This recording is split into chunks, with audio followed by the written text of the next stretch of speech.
Welcome, ladies and gentlemen.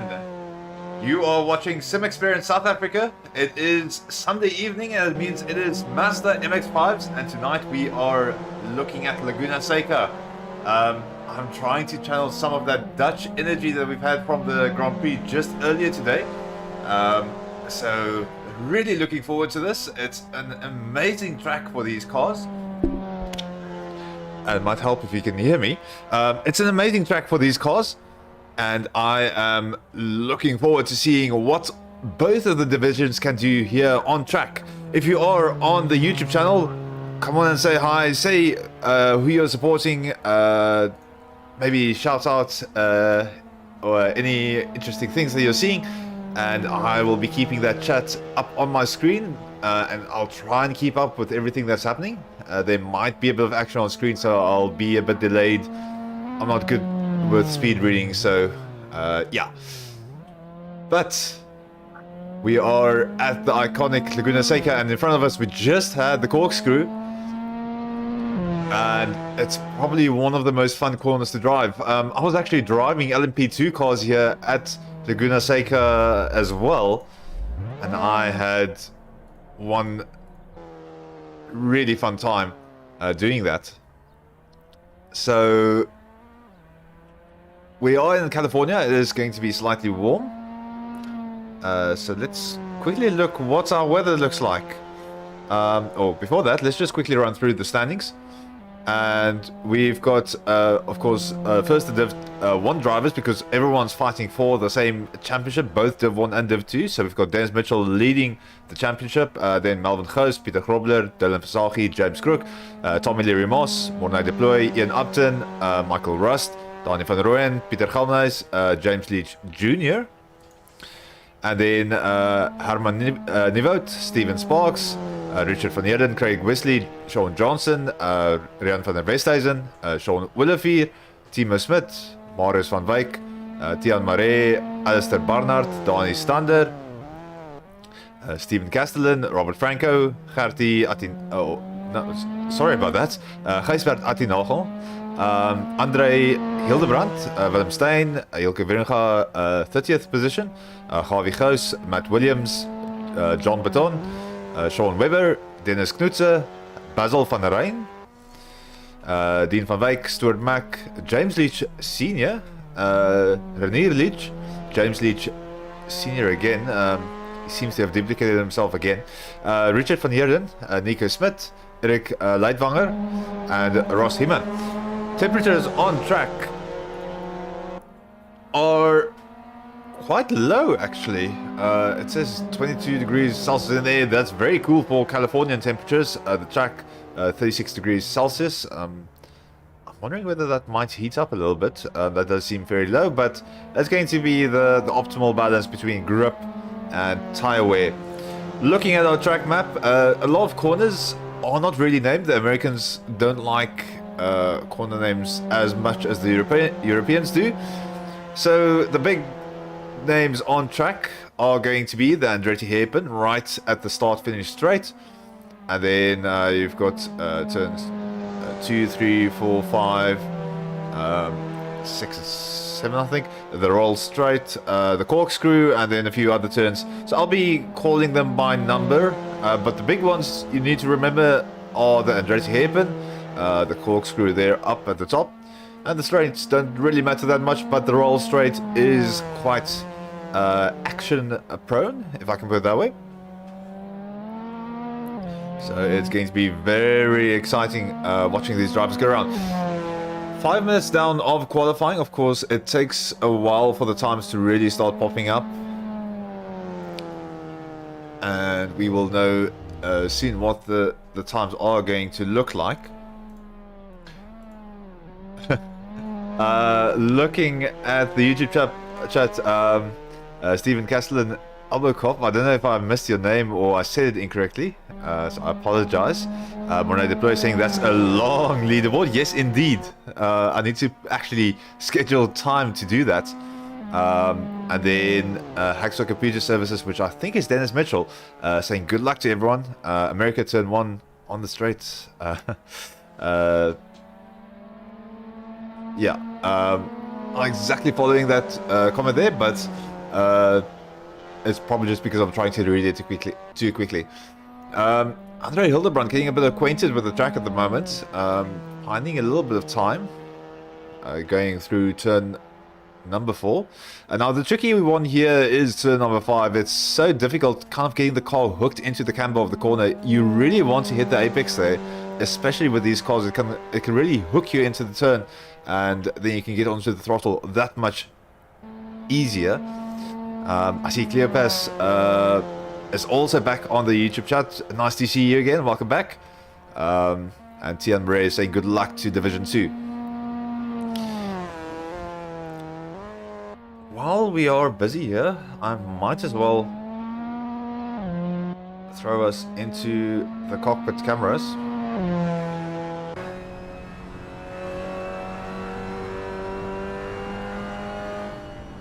This is a bit odd that we're not that many drivers in the server at the moment.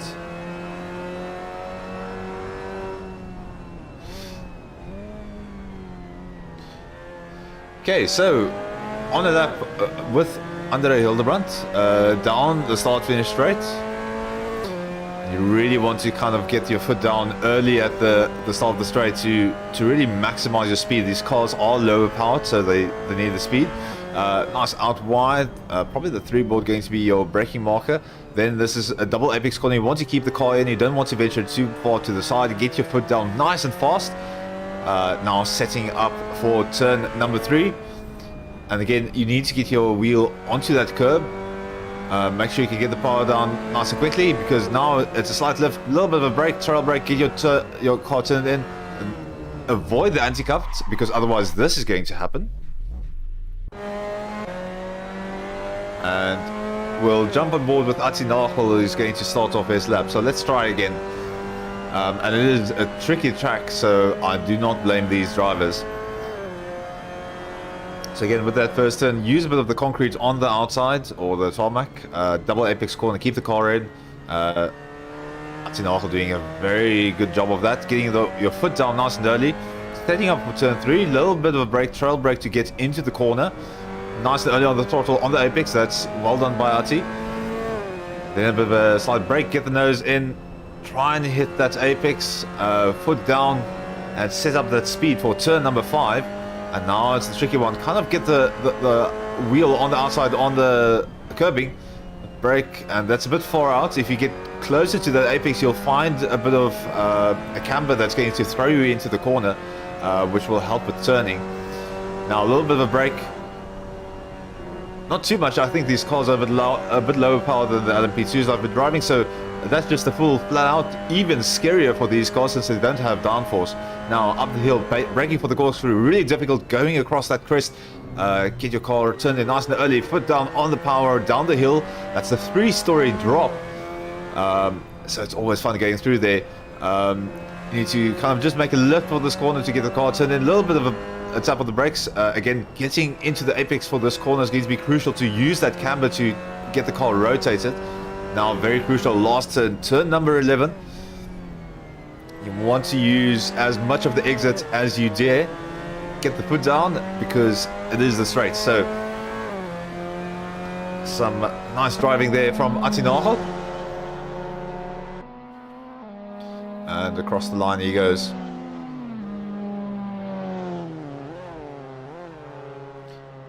So that for him.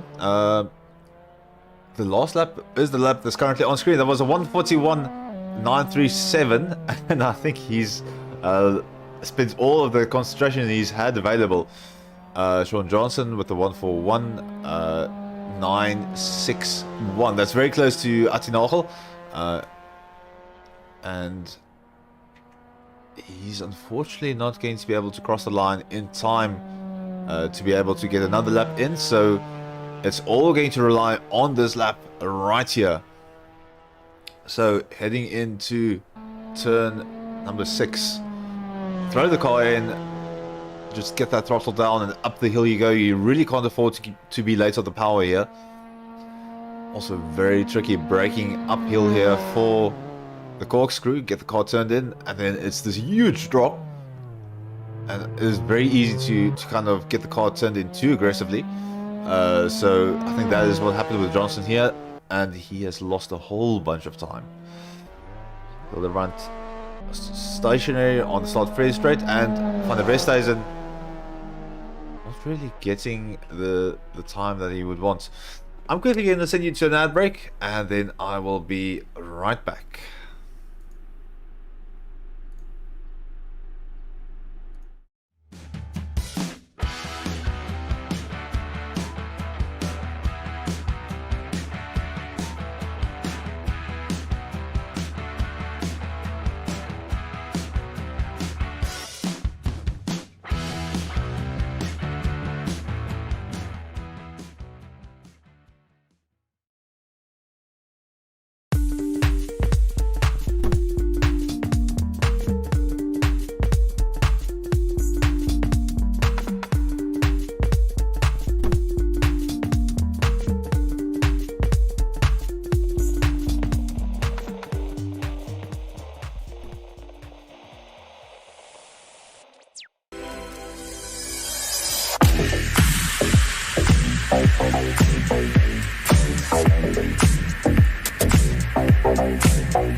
Welcome back, everyone. So we are set up ready for the race. Cars are on the grid and drivers are just warming up their engines as we speak.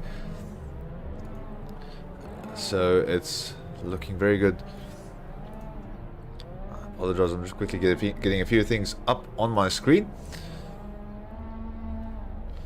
Right, so it's probably about 20 seconds until the race starts. Drivers are preparing. Oh, lights are 6 lights, and we are ready to get going. So, good start there from all of the drivers that we've seen, especially from Attinachel leading the pack in front. He's got Hildebrand right next to him as they, or right behind him as they head down to the Andretti hairpin. Nice and solid start for both drivers. Atti taking the inside line, Hildebrand trying to carry some speed around the outside, not going to find it that well.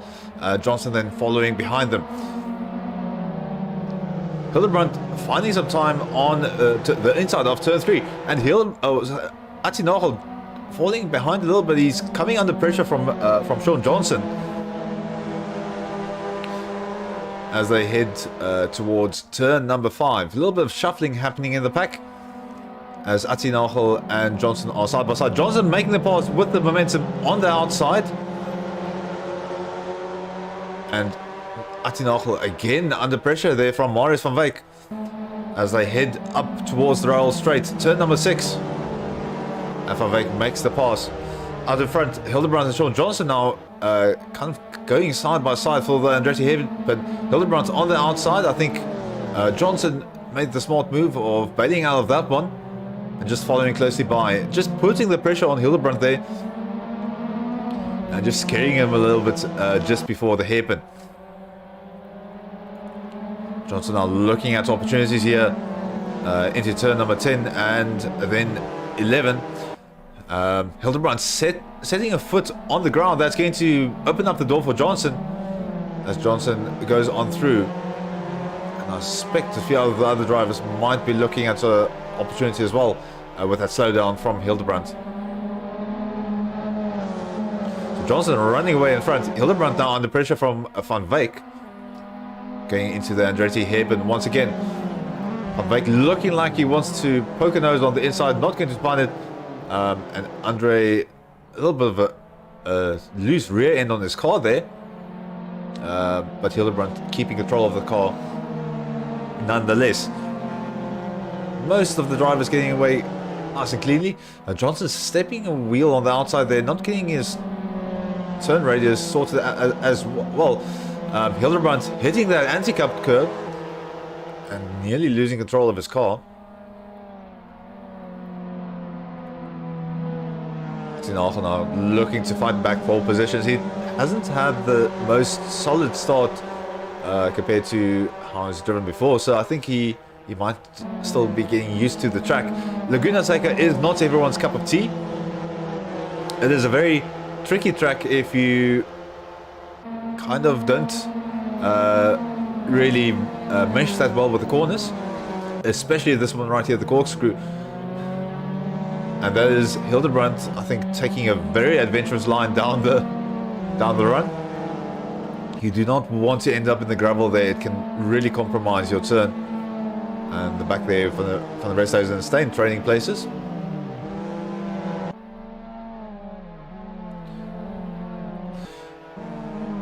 And that is what happened there. So I think Steyn having a bit of trouble there at the end of the circuit.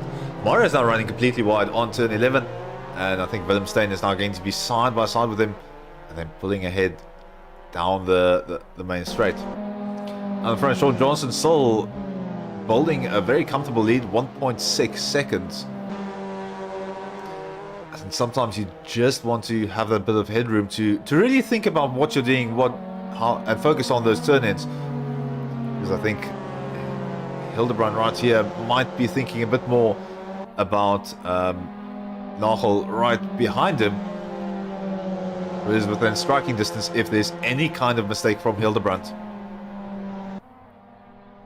Hildebrand, a bit more of the experienced drivers, so he might be dealing with this pressure a bit better than Nagel might expect. We can see Hildebrand now doing a purple first sector. A nice speedy lap here. And he's actually starting to close down the gap between himself and Johnson. So we'll see what happens here as we go through the corkscrew yet again. And it's so difficult. I'll maybe get you some onboard footage next time we go through there, but you can't really see where you're going. And especially when you're following another car, you really have to trust that they don't make a mistake through there, because otherwise you are going to hit them. Purple second sector for Hildebrand. And now closing down the gap between himself and Johnson. Into the pits though. Not exactly sure what that is about. Possibly an equipment failure on his side, and he doesn't want to put the other drivers at risk.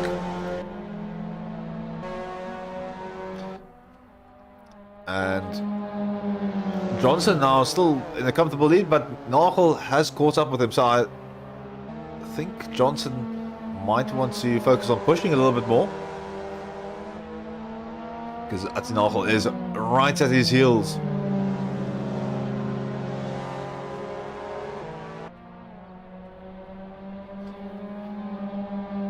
So it does look like there might also be a penalty for Hildebrand. It might be for some track cuts. And then Nagel just biding his time behind Johnson. Heading up to the Royal Straight. And I did promise you an onboard view. So this is the braking zone for the corkscrew, and it's pretty difficult because it doesn't really have markers to spot. And then going down the hill, you basically just look at the trees. Before you go down there, you can slightly see the track in the MX5s, because you are sitting a little bit higher, but it's still difficult to kind of spot that that line that you need to take in the heat of the moment. The driver's looking very smooth through there. Corkscrew claiming another victim as Steyn unfortunately finds himself in the gravel there. And Hildebrand benefiting from that massively, as he no longer has that pressure from Steyn. So Atti's still sitting behind Johnson. He might be biding his time a little bit, just checking where Johnson is faster, where he's slower, planning his attack. He's got a heap of time to do it. It's still only 12 minutes into the race. That is not going to help him though. Hits the anti-cut curb and flings his car out wide, so he is going to have to drive to really make back that time. And in the background there, Rian van der Westhuizen coming into play, but still very far behind Atti Nagel. So Atti has hurt his chances a little bit. He is going to have to get the foot down and really chase down Johnson to have any kind of opportunity to battle for a second position.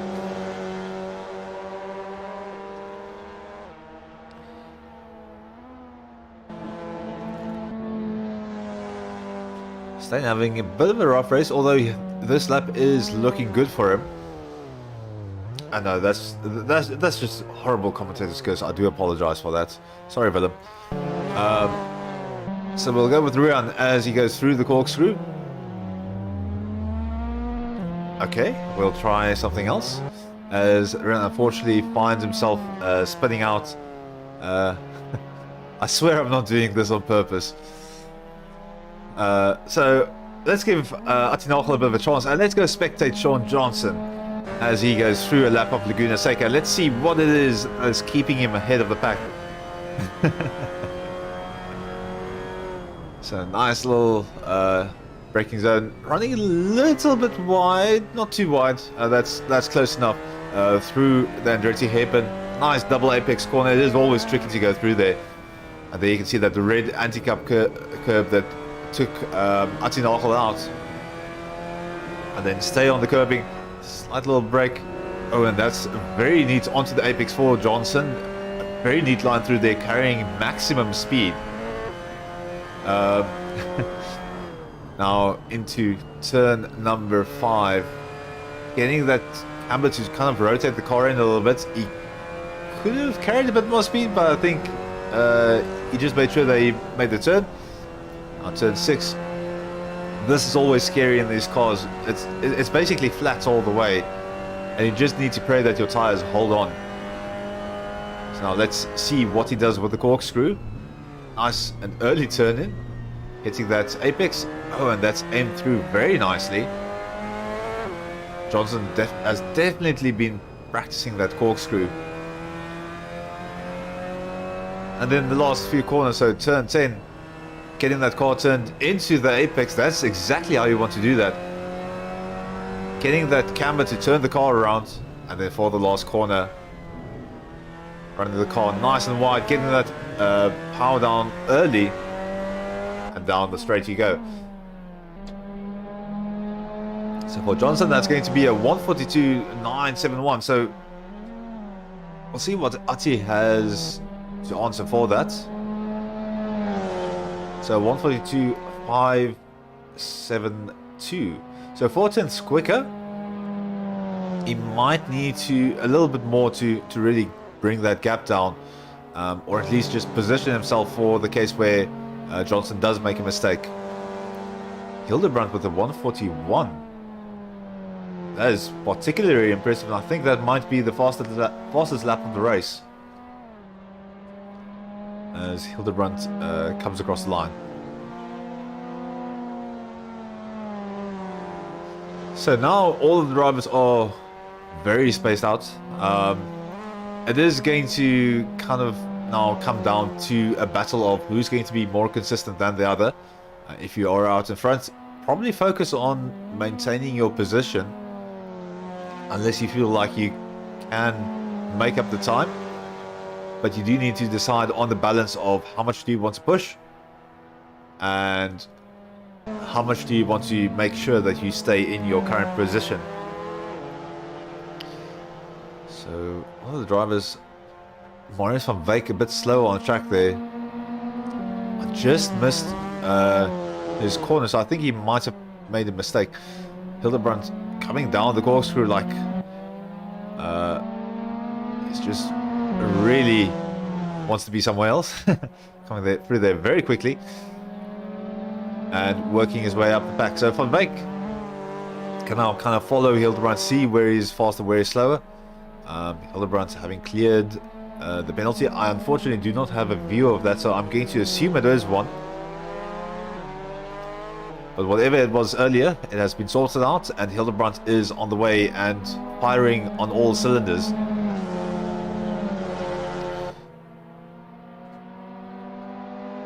Just looking at the YouTube chat, Tommy Lerimo saying he feels like he didn't practice enough, but we will see. And that is the joy of Laguna Seca. It will immediately show if you are not that well prepared for the track. So being fast here is one thing, being consistent here is a whole nother thing.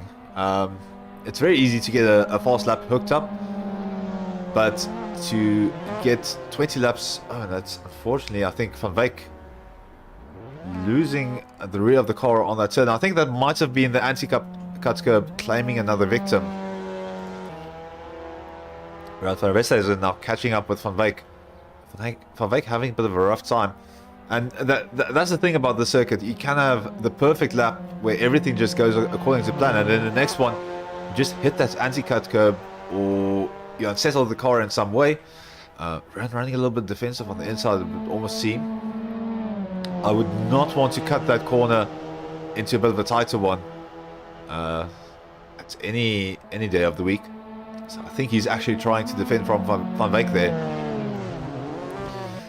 But yeah, hitting an anti-cut curb in the wrong way, hitting the sand down the corkscrew, that can really ruin your race if you're not careful.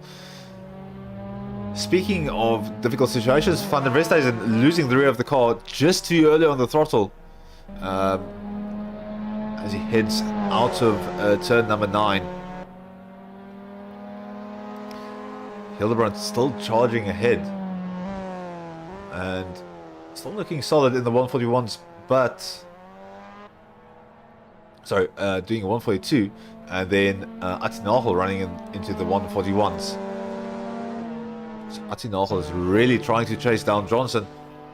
He has brought the gap down a little bit, but that is a bit of a tall ask to make up 7 seconds within a few laps. So unless there's a mistake from Johnson, this is going to be your 2 front runners. Ooh, Johnson getting very close to the gravel trap there. Kind of just looking like he's jumping off the corkscrew. And this is the turn that claimed from the rest is in that turn number 9 where you partially lift and then get the foot down. It's so easy to overpower the rear of the car if you're not careful. These cars don't have that much power, but it is still possible to overpower the rear while you're busy turning. There's Mitchell in the YouTube chat saying steady wins the race, and that's exactly that. You need to keep the consistency up for these races, especially with this small of a field.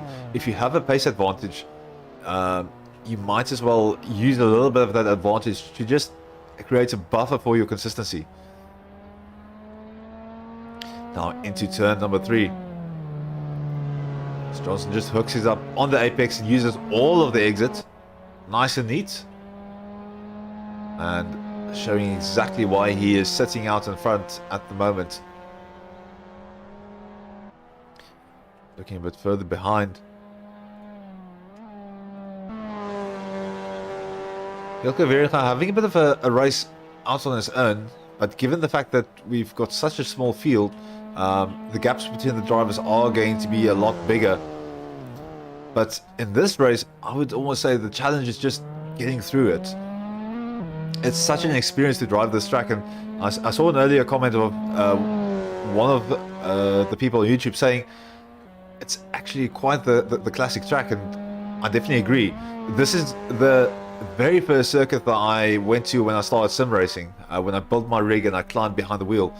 And it was also the track that I got my iRacing license on.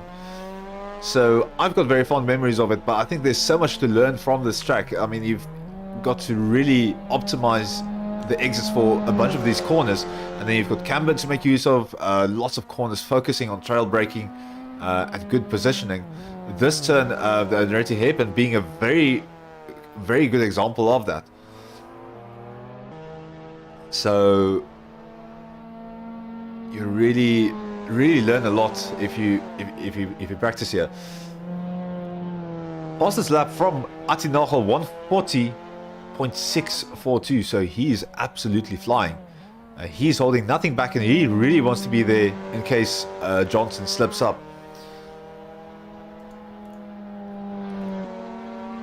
Just waiting for our cameraman to catch up with us, and Attinagel going through turn number 4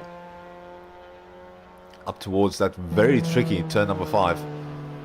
It's easy to make the corner, but the difficult part here is to really optimize your speed to get the most to gain the most time that you can, and then to also set yourself up for turn number 6 onto the rail straight, or the roll straight. It's one of the scariest corners, even with the track with such a big drop such as the corkscrew.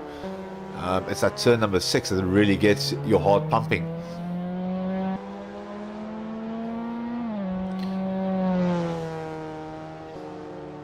So 1.5 minutes left. That's basically another lap for Johnson.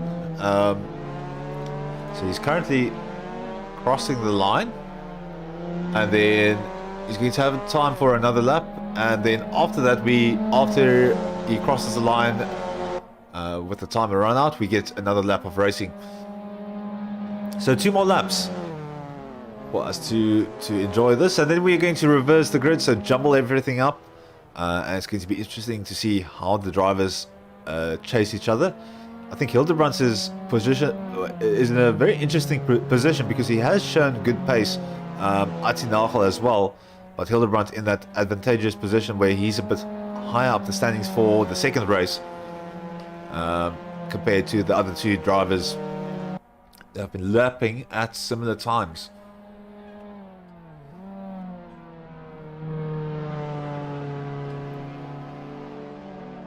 So through turn number 5, Johnson looking very neat, and then in the background you can kind of hear Gijsbert or Attinagel's car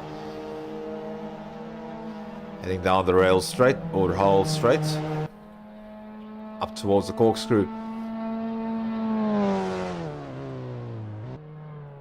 And I just love this camera angle. It just kind of shows you that dive that the cars take as they go down there. And it's not always the most fun thing when that rear of your car gets light as you reach the bottom of the corner. You do want to use that compression to turn a little bit, but sometimes the rear just steps out on you. Johnson crossing the line to trigger the white flag. And Gijsbert has dropped behind a little bit. I don't know exactly what's going on with him. He might be focusing on just getting some consistent laps in. He's got Hilke Wernga behind him, so no real threat from another driver.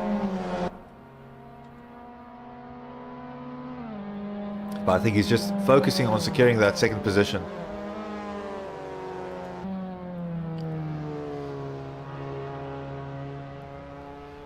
Sean getting through turn number 3, and then he'll be taking turn number 4. Saying very obvious things, but yeah, it is difficult with the pack spread out that much. So everyone should be on the final lap right now. Johnson stepping out the rear a little bit. I think that might have given him a bit of a fright, but he's kept it together, kept the car under control. And he just needs to make a few more corners, and his head will be clear.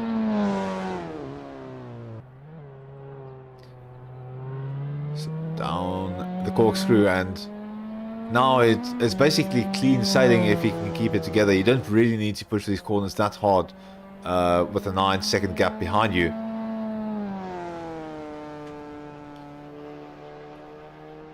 Now only turn number 11 standing in Johnson's way of victory.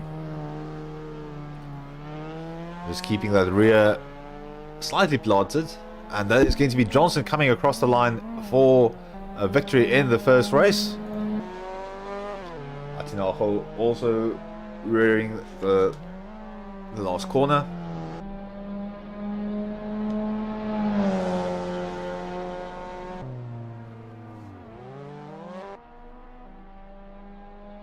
And then Hildebrand also getting close to the end of the track.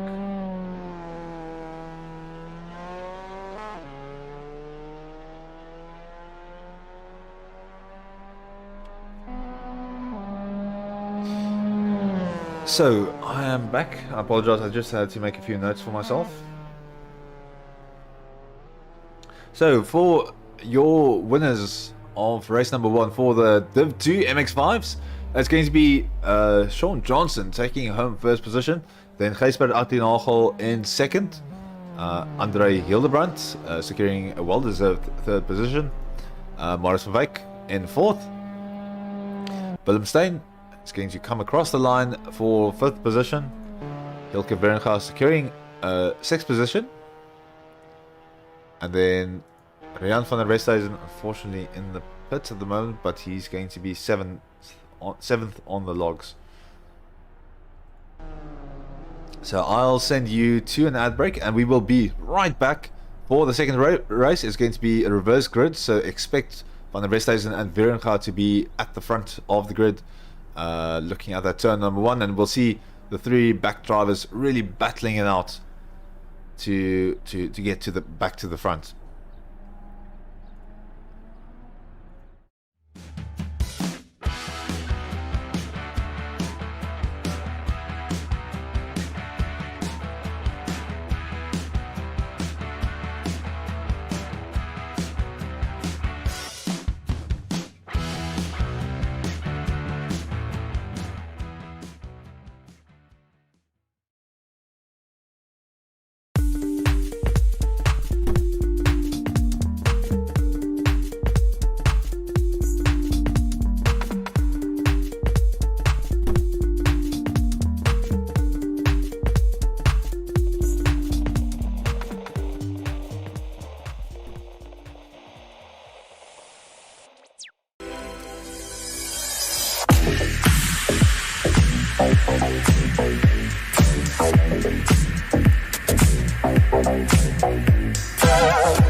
Welcome back, ladies and gentlemen. We are gridding up the cars as we speak. We've got Rian van der Westhuizen and Hilke Wierenga sitting at the front of the grid. Cars are revving up the engines. They are ready to get going.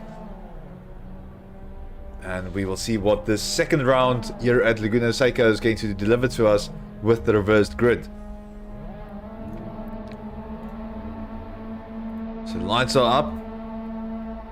Race director once again making us wait a little bit as they tick off 6 lights. And lights out and we are off. So very good start for the drivers all around. But especially here for this man right in front, Rian van der Westhuizen, as he leads us into the Andretti hairpin. One of the cars going very far into the pit lane side. That's going to be, I think, Johnson and Hildebrand maybe. But I'm staying looking at the back end of Van der Westhuizen here. A little bit of a jumble in the pack going around. Wierenga with a little bit of a rough start. You can see some of the cars with damage at their fronts, but everyone seems to be up and going. Just want to make sure. Unfortunately, Wierenga has found his car stuck in the gravel, so he's not advancing as he would want. Now up towards turn number 6. Van der Westhuizen is still comfortably leading, and that's the interesting thing about Van der Westhuizen. If you watch his racing, we saw that in the V8 series and with the MX5s as well. If he gets a good position, oh, and that's Steyn taking a very aggressive line through the hairpin. So with Van der Westhuizen, if he gets in front of the pack with a grid shuffle like this, he can really do something with that advantage. Unfortunately, we have confirmation that Hilke is unfortunately out due to technical difficulties. So Hilke Wierenga kind of struggling to get some of his equipment to play along. But we are continuing with our racing. So Van der Westhuizen leading nice and far, and then Nagel and Johnson kind of battling out. Van Wyk also looking at the party, but the main battle is between these two right here at the moment. Nagel and Johnson. Johnson's stepping very far onto the outside. He can be lucky that that wheel didn't spin out the rear of his car.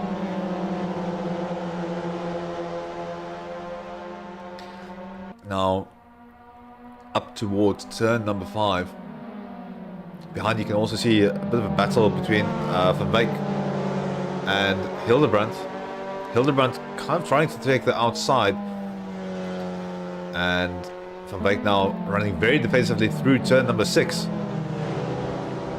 That has pushed Hildebrand a little bit wide. He didn't really have the advantage of the corner, but thankfully he's gotten through nice and safe. Nagel at the front. And I think Van der Westhuizen just dropped back before the hairpin. Sorry, not the hairpin, the corkscrew. And is now finding himself under pressure. And the pressure is getting to him as he spins off track. So that's going to promote all the drivers. Johnson on the inside of Nagel there in turn number 10. And just charging on the head. So Johnson securing a nice comfortable first position, and Atti experiencing pressure from Van Wyk behind him. So this has shuffled the grid quite a bit in the starting part of the race. Sean Johnson setting the fastest lap, only driver to dip into the 143s this early in the race, but we've only had 2 laps of racing, so it is going to be still a lot more to go. Johnson is going to have to really keep up the pace, although Atti stepping a wheel onto the gravel is not going to help him. Van Wyk trying to look on the inside here.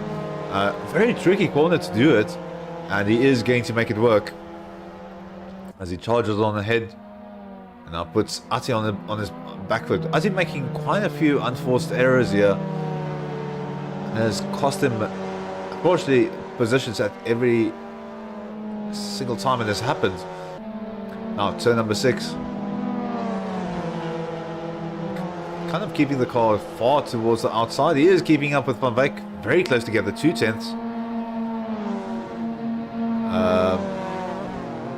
And just looking at the inside of the corkscrew, too wide through the corkscrew. That is very brave. And Van Wyk just barely holding on. But Atinagel is on the inside here for turn number 9. Still side by side. Turn number 10 is going to have to be the deciding factor. And Ati just drives around the outside, keeping the momentum going. And the battle is still going on. Turn number 11.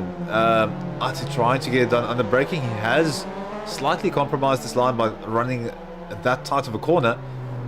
So we'll see if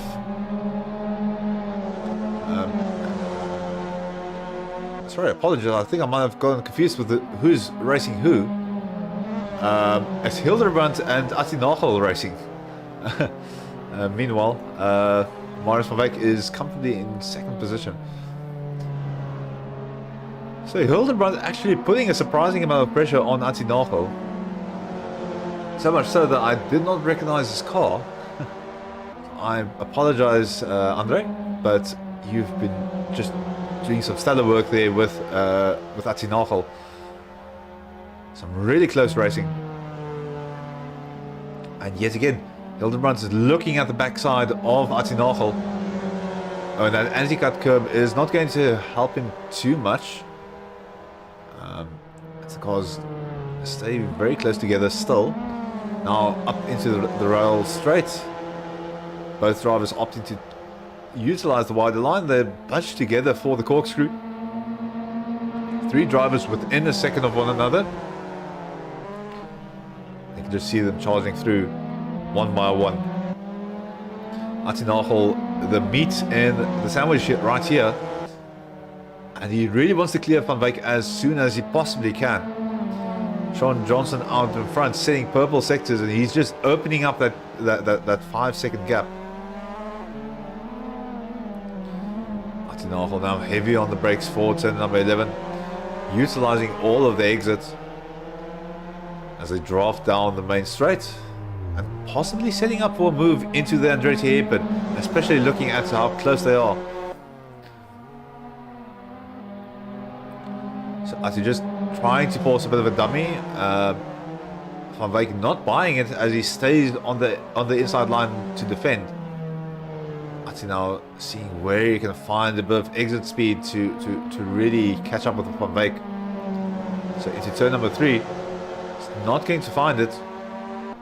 Van Wyk just assuming the normal racing line, not really having to defend that much at the moment. But turn number 5 is going to be a whole different story for them. Ati breaking the toe to assume the inside line. He's going to try and do this on the brakes, on the inside. Has he restricted his line too much going up the hill? No, he hasn't. So side by side, just getting past. But Andre Hildebrand now looking at maybe passing Morris. Not really going to get it done. When Ati runs wide, that's stepping a wheel into the sand. He's really lucky that that car didn't spin out on him. But that's going to bring Van Wyk back into play for the the corkscrew. Going down very close together, almost touching. That was so close to contact. But the driver's keeping it nice and civil, nice and clean. And Hildebrand's all over the backside there of Van Wyk, just looking for opportunities, showing the nose at every opportunity. Now looking towards the outside. Van Wyk is going to be forced to run defensively, but Hildebrand recognizing that he was going to lose a bit of momentum, and just catching that oversteer. So just too eager on the throttle, and he's going to have to be patient and wait again.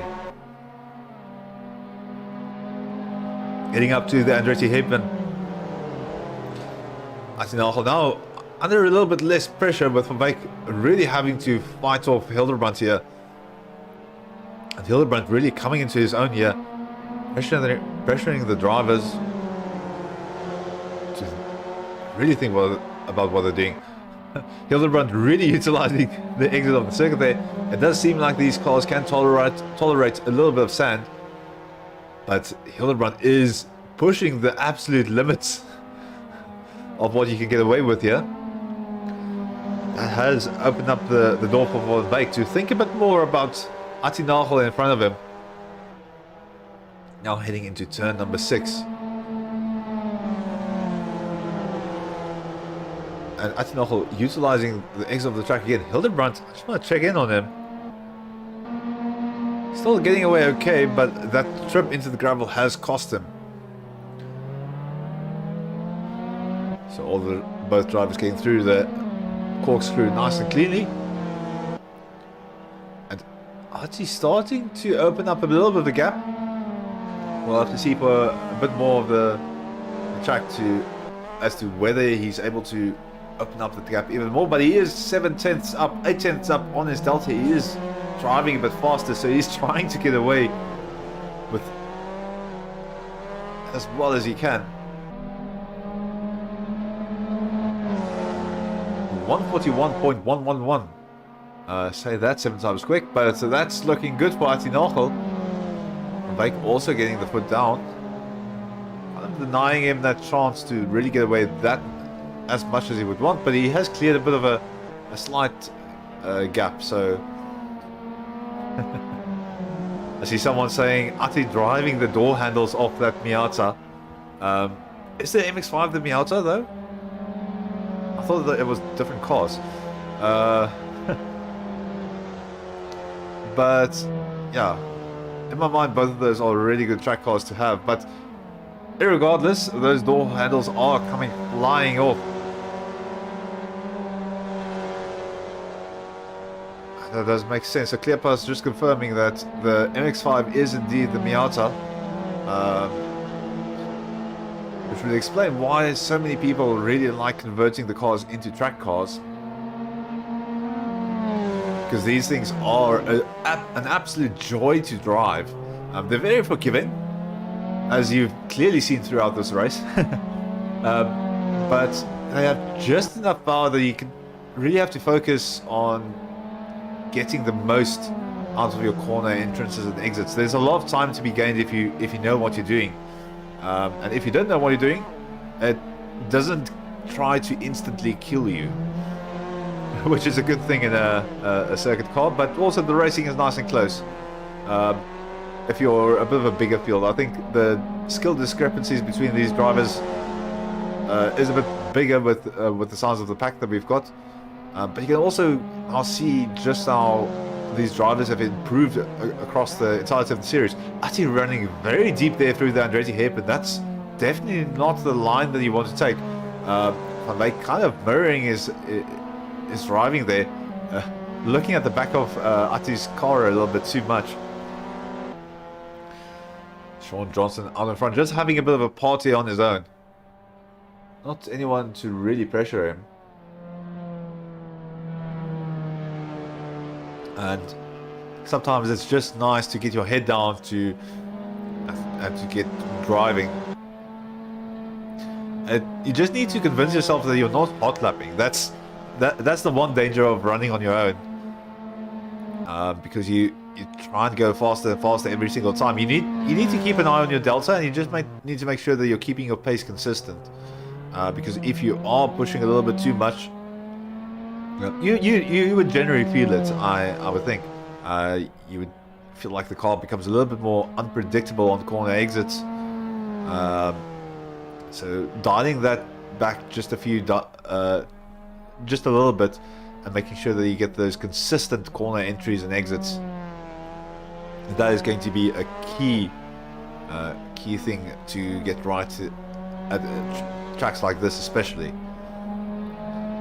So there in the background, you can see Nagel's car just coming into view. 6 minutes left of this race, and things are settling into a very, very familiar order. So same as the previous race, Johnson leaning out in front, Ati in second, and then Hildebrand in third position.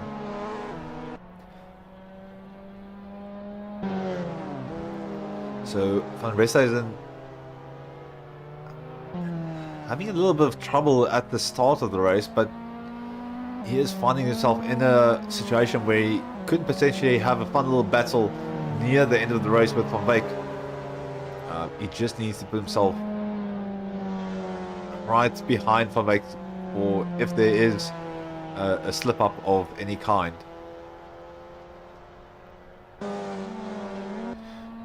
So Wittenstein also having a fun little time here. Bit of a lonely race for him, but that's kind of the theme with this track. It's a 1 minute 30 lap. Only 6 drivers at the moment, so it's going to be really spread out for all of them. And sometimes that is just a bit of a challenge, but it's also good for the for them to experience different tracks and to just really fill out that repertoire of different circuits that you've raced at. I mean, you're going to find very unique corners at each of these circuits.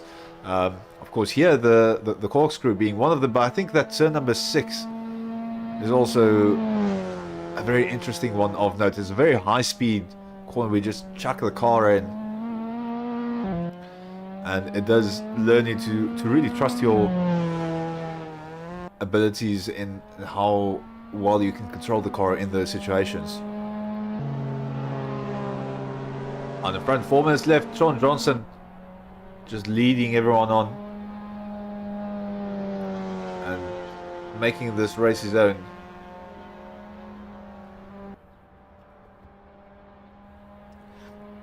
I do feel happy for him because he has been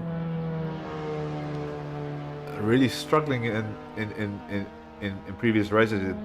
It's been really hard battles for him to fight, and having a bit of a confidence boost like this one, like these 2 rounds, is going to be very good for him.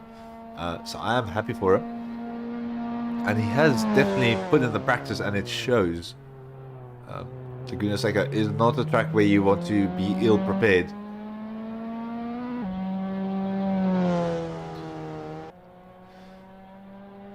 So, just quickly looking at the YouTube chats again, I can see some of you guys really enjoying the close racing we had earlier. And then Cleopas just mentioning that it does seem like these drivers are quite calm and consistent at the moment, which is really great to see, especially from the Div 2. I think in Div 1 it does get a bit chaotic. So while there's a lot of overtaking, the driving itself doesn't always give you the best idea of how these drivers can kind of perform on track. Fastest sectors coming in for both Johnson and Atinago as they battle to and fro. I think the fastest lap is sitting in Atinago's lap at the moment with a 140.759. That is pretty darn quick. Top speeds in the range of about 170 kilometers an hour. Which, if you imagine doing that in your road car, I think the last time I drove 170 in the car was with a Nissan Datsun 1400 Bucky. I was drafting behind my mother, who was driving in a Jetta, overtaking another car. Really odd experience that the fastest that you've done on the highway being behind one of your parents. But yeah. So 1.5 minutes left, so I would imagine that would give Johnson another lap's worth of racing, and then just that final lap, so 2 more laps of racing here at Laguna Seca for Div 2 in the MX5s. All the drivers really showing their consistency, showing their talent. And there's been a lot of hard work and lots of laps that have gone into this, and especially for those benefiting from that practice. But I do want to encourage the drivers out at the back. Well done. I mean, it's always good to really stick your nose in it and kind of keep with it. And there's always something that we can respect. It's always nice to see that dedication as well. It is a bit unfortunate, and one of the drivers having equipment issues. I have had the same with my Oculus headset, where the computer doesn't charge it fast enough. But unfortunately, Ruan van der Westhuizen having a bit of a rough moment near the end of the race. But I'm staying approaching the scene of the accident through the Andretti hairpin. But Van der Westhuizen has gotten going again. You can hear him there in the background.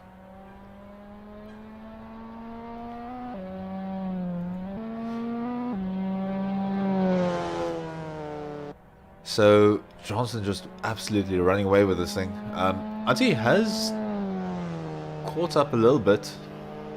He has been pushing very hard. So last lap 141.0 for Nagel, and then a 140, sorry, a 140, yeah, 141.0 for Nagel, and a 141.578 for Johnson. Once again, not enough to really get even close at the end of the race, but just to position yourself for if something happens. So we'll just run through this last lap with Johnson.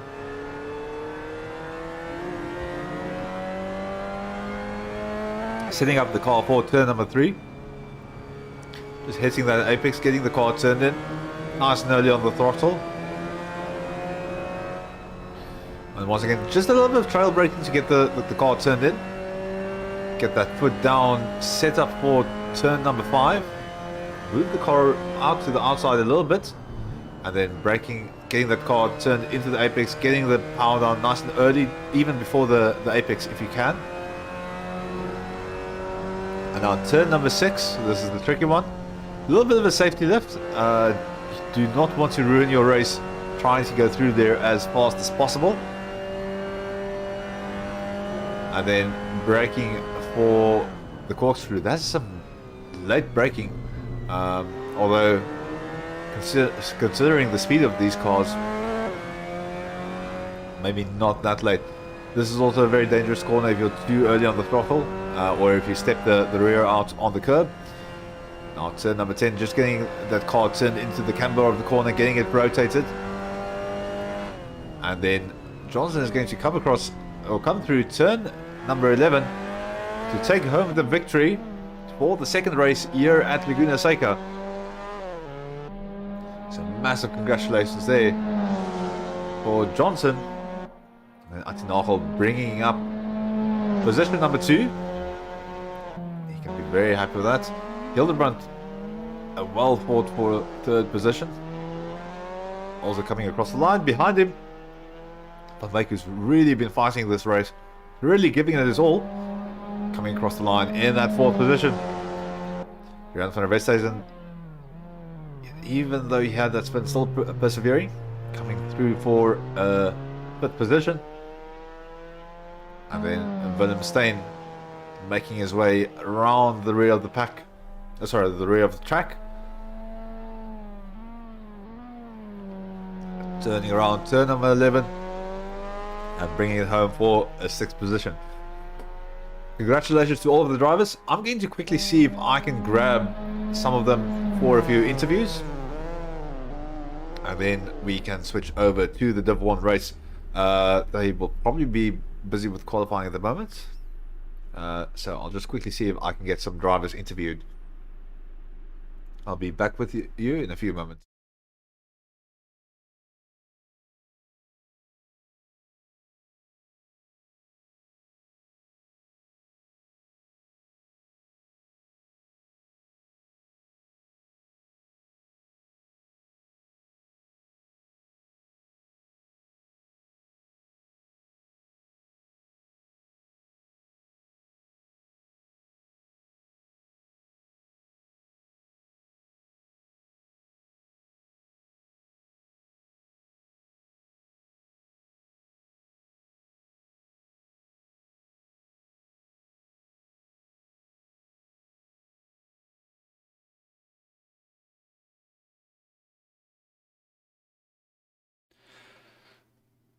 Welcome back, everyone. So I've got Sean Johnson here with me in the studio. And Sean, I just want to congratulate you on two victories for the evening. You're probably very, very happy with how the evening turned out. Yes, I definitely know. There's two really good races. And then in terms of the track, I mean, you looked very, very consistent all around, and I think that played in your favor quite a bit. Not only not really making too many errors, but you also looked very solid on the corners. The lines looked great. Did you put in a lot of practice, or is Laguna Seca just one of your favorite tracks? No, I wouldn't say it's a favorite track, but I've done quite a few different classes and stuff around that track. But the other guys some of the guys were a bit quicker than me tonight, but they just had like really bad races. They were caught up in like spin-offs and things like that. I really thought that Ati was going to catch me in the first race, and he spun off. And then second race, he was tangled up with Marius and I think it was Andre. They had a bit of a tussle there, so it gave me a gap just to get that breakaway. Yeah, it was definitely pushing very hard during the race, setting fastest laps. But unfortunately, that was not enough to really keep up with the consistency. So massive congratulations there. Yeah, thanks very much. And then from your side, any shout out to supporters or anyone that you want to say hi to? Just all the guys that watch. I mean, thanks for watching the channel. We need to get a lot more people on, and we want to try and get some more guys into the racing. Just so we can get some more guys in, we're really good. Yeah, no, definitely agree. So if you want to get involved, we have a link in the description. We do have a little bit of space for the MX5 races, and then we have all sorts of other races happening. I'll just quickly double check that we've got that up on screen. Okay, so in terms of, we've got the MX5 races, then we've got an F3 league, F1. So lots of racing happening. So if you want to get involved, just join the Discord server down below, and you can find all of the details there. Just thank you so much for your time, Sean Johnson. I'll release you so you can go back to the guys and have a bit of a post-race chat. And then we'll be heading over to the Div 1 races. Cool. Thanks very much. Cheers. Cheers.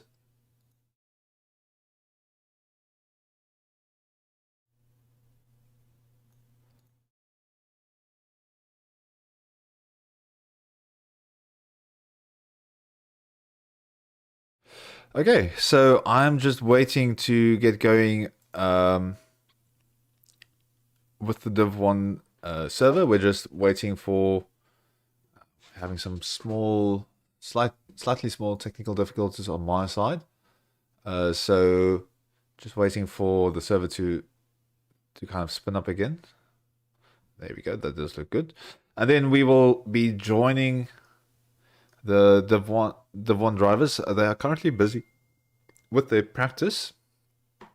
So we'll see what the guys are looking like on track with their times, and then heading into a 10-minute qualifying, and then we'll have two 20-minute races. Of course, the second being reversed grid.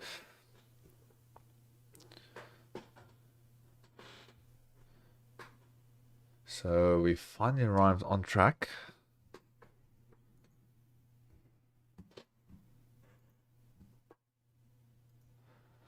And some of the drivers are already getting out onto the track itself. So we'll go over to our live feed. So welcome once again to Laguna Seca. You're still watching Sim Experience South Africa. I am still Johan Carinas, and we are racing MX5s at Laguna Seca. Quite a exciting thing to be doing on a Sunday evening, especially after the racing we've had in the F1 race. I think everyone's just kind of excited and maybe motivated to get behind the wheel and have a little bit of fun. So Herman Nevo also getting the car out there on his outlap. Looking at the standings, so Dennis Mitchell leading the championship for Sim Experience South Africa with 730 points. Then Melvin Goos for SimRace AC. They've got quite a few drivers, as you can see, involved in the championship. So that's going to be him sitting at second place. Peter Grobler, third position. Dylan Versailles, fourth. James Crook, fifth. Tommy Leary Moss, sixth. Monday Deploy, seventh. He's the gentleman that's doing all of the video work for us and helping with some of the organization with the leagues. I think the other person involved with that is going to be Dennis Mitchell as well. So thanks to both of those people for all of the effort that they put in. 8th position, Ian Upton, Michael Rust, 9, Donnie van Rooyen, 10, Peter Galdenhuis, 11, James Leach Jr., 12. And then we've got the rest of the list. You can just see how many SRAC drivers there are. So Herman Nieuwoud, Steven Sparks, Richard van Heerde, Craig Wesley, Sean Johnson, Rian van Westhuizen. So these are your some of your Div 2 drivers that have really put in some consistent race finishes.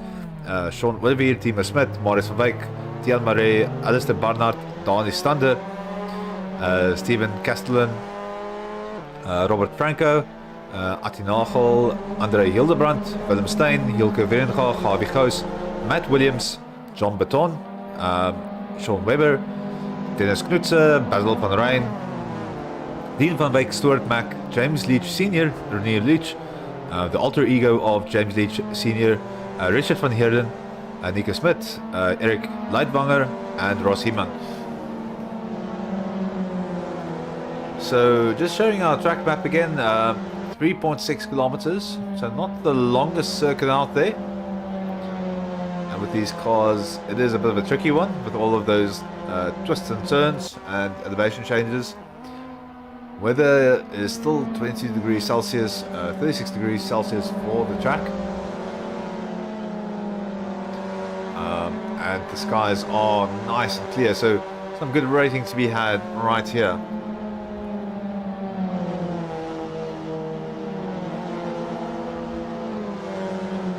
We haven't had that many fast laps from the drivers on track at the moment. I think they're still getting used to everything, just getting that muscle memory fired up and getting ready to get to fire on all cylinders.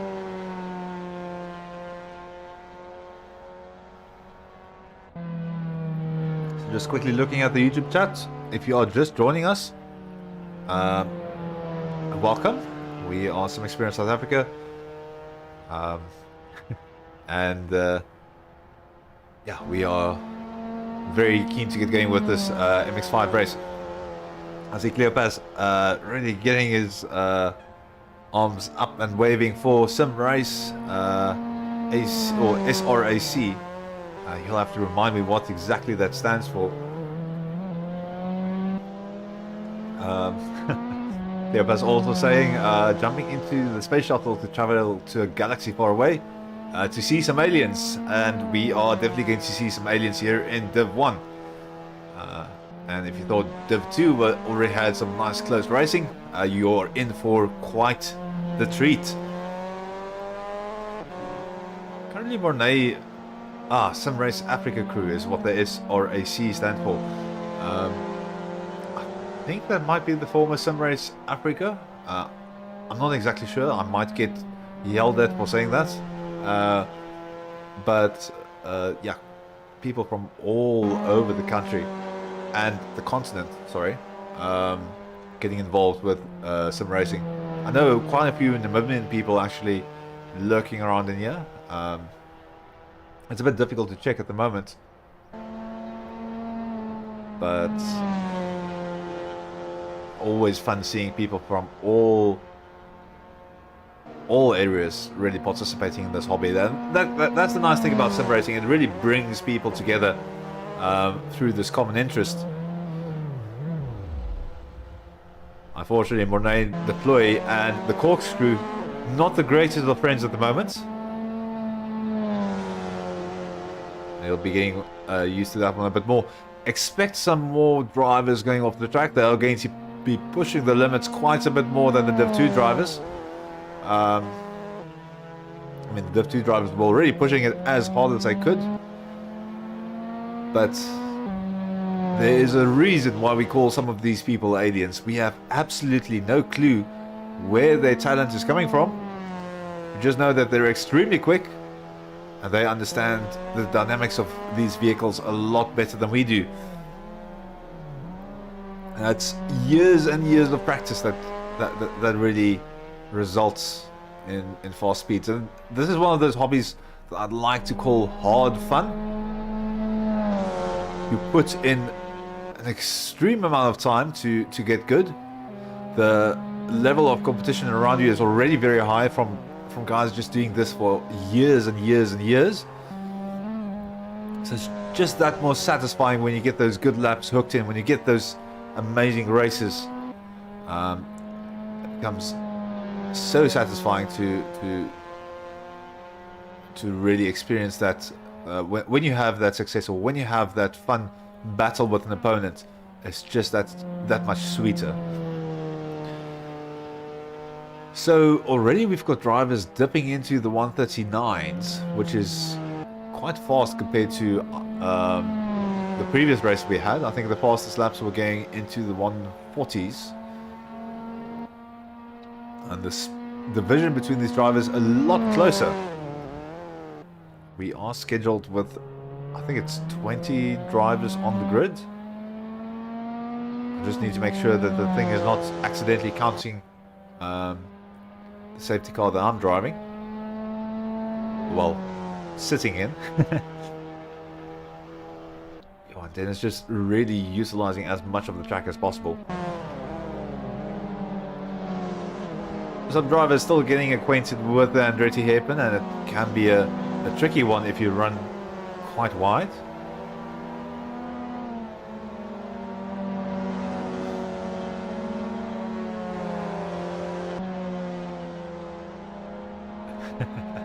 And then I see Mornay in chat there supporting a different kind of team, the SKNY. For those of you that don't know, and that is Mornay's basically his personal brand, from what I can understand. He does some awesome video work. I actually employed him to do some video work for one of our teams, and he just did an absolutely lovely job in regards to that. And he's been doing some of the video work here for the sim race, not sim race, sim experience. So many leagues called sim race at the start that I need to really check myself. But he's been very involved with the sim experience South Africa League. Another very important person that I should not leave out. He was racing the previous race, so I kind of forgot to point this out. But to Alwyn, have been sponsoring us from the V8 days. They've been a big supporter of us on this channel. You can see them kind of represented all over the liveries of the cars. They've really helped us to establish these leagues, get the coverage going, and the support has really meant the world to us, especially with getting high quality coverage going.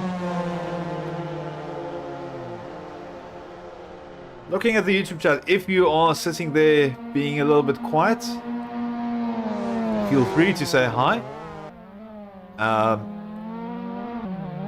Ooh, and that's a big drift from Ian Upton.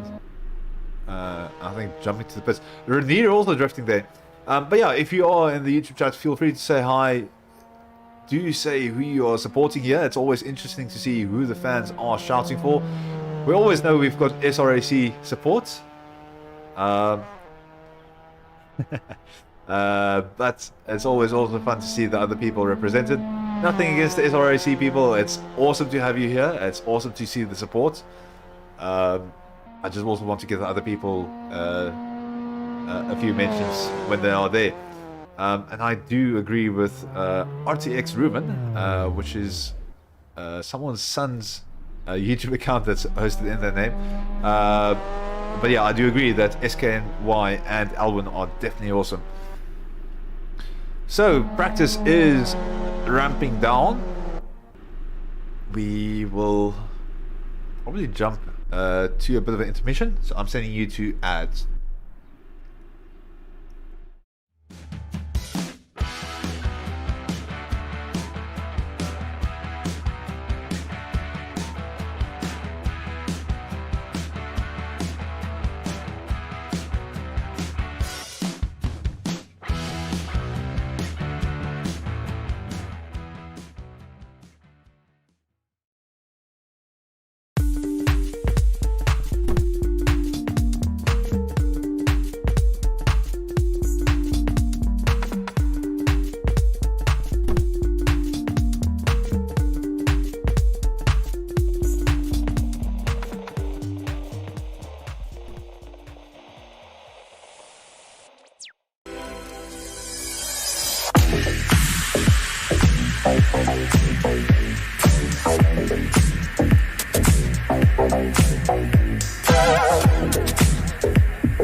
Welcome back, ladies and gentlemen. We are getting going with our qualifying session here at Laguna Seca with the MX5s.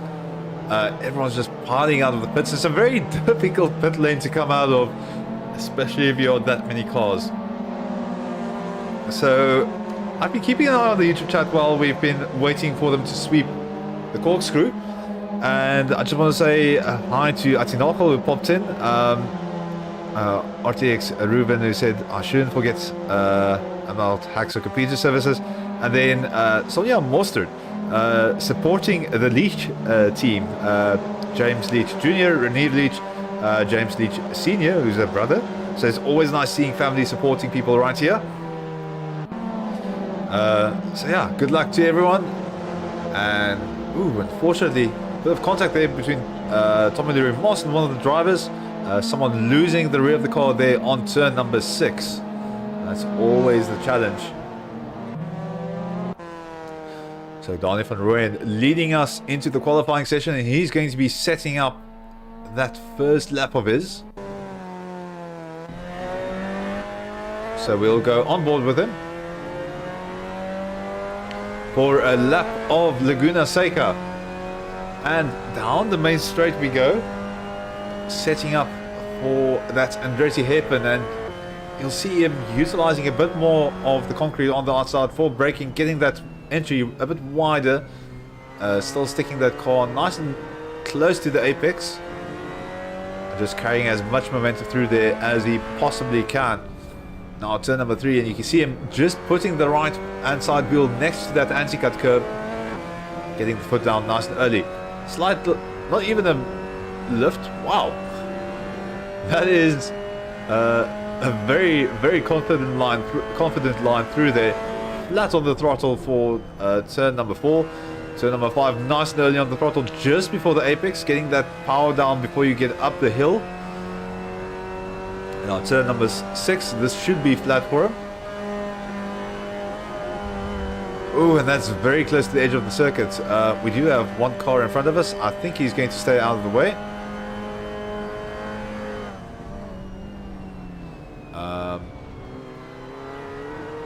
I think that is Tommy Leary Moss, unfortunately getting pressured through the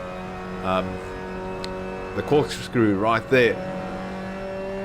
So Daniel van Rooyen, now turn number 10, just utilizing that camber very nicely. And turn number 11, we'll see what the time looks like.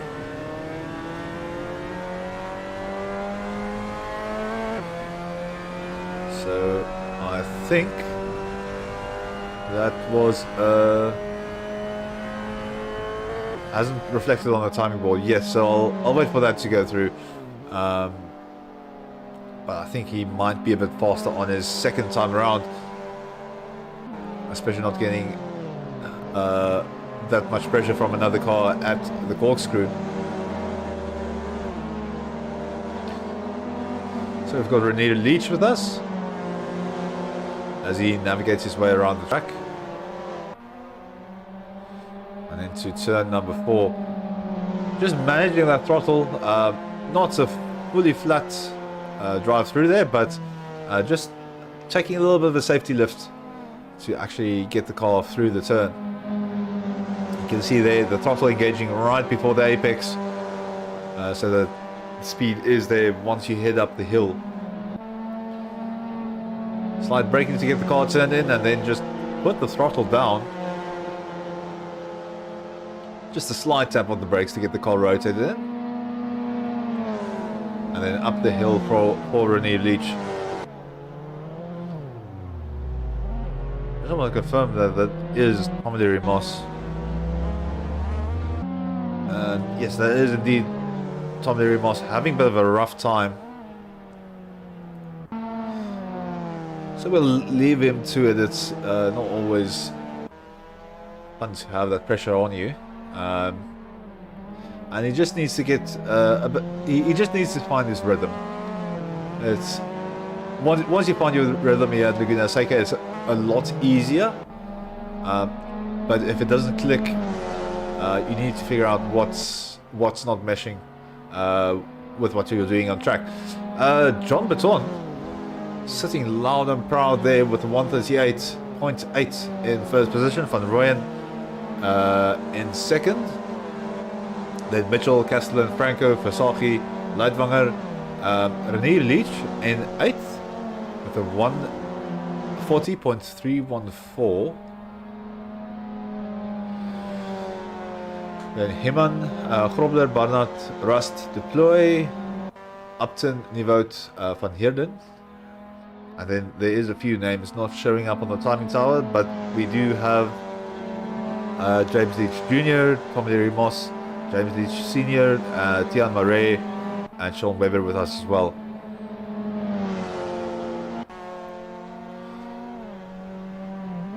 So René, the last driver in the 139s, he's slowing down, so I think he is done with his lap. Robert Franco setting up for his flying lap into the Andretti hairpin. See the rear of the car kind of sliding through the corner, not drifting, but just getting that bit of slip going on the tires. So into turn number 4. Again, that little bit of a safety lift. So I think I might have missed it with a few of the previous drivers, but if you look at the bottom right, we do have the current inputs that the driver is putting into the car. So red being brakes and green being your throttle. So you can see here for turn number 6, there's some drivers opt for a slight tap of the brakes, others just tend to lift for the car. It all depends on how confident you are getting into that turn. One of the cars going down the hill, if you catch that compression wrong, then that can send you off track, as you can see right here.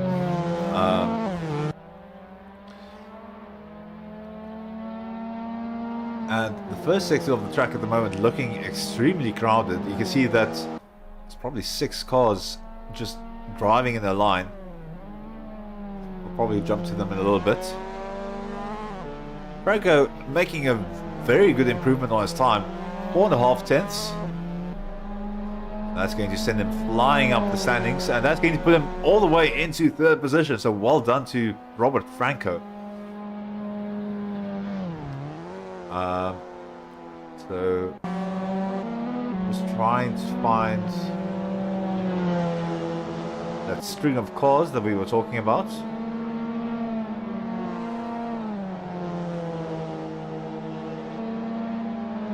And here we've got Richard van Heerden right in the middle of it. They're slightly spaced out at the moment,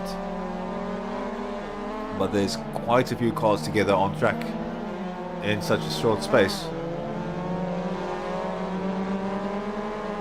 So it almost feels like we're racing here, even though it's a qualifying session. Leitwanger jumping into second position with a 138.913. So that's our second 138 time. So well done to Eric Leitwanger, jumping up in the standings there.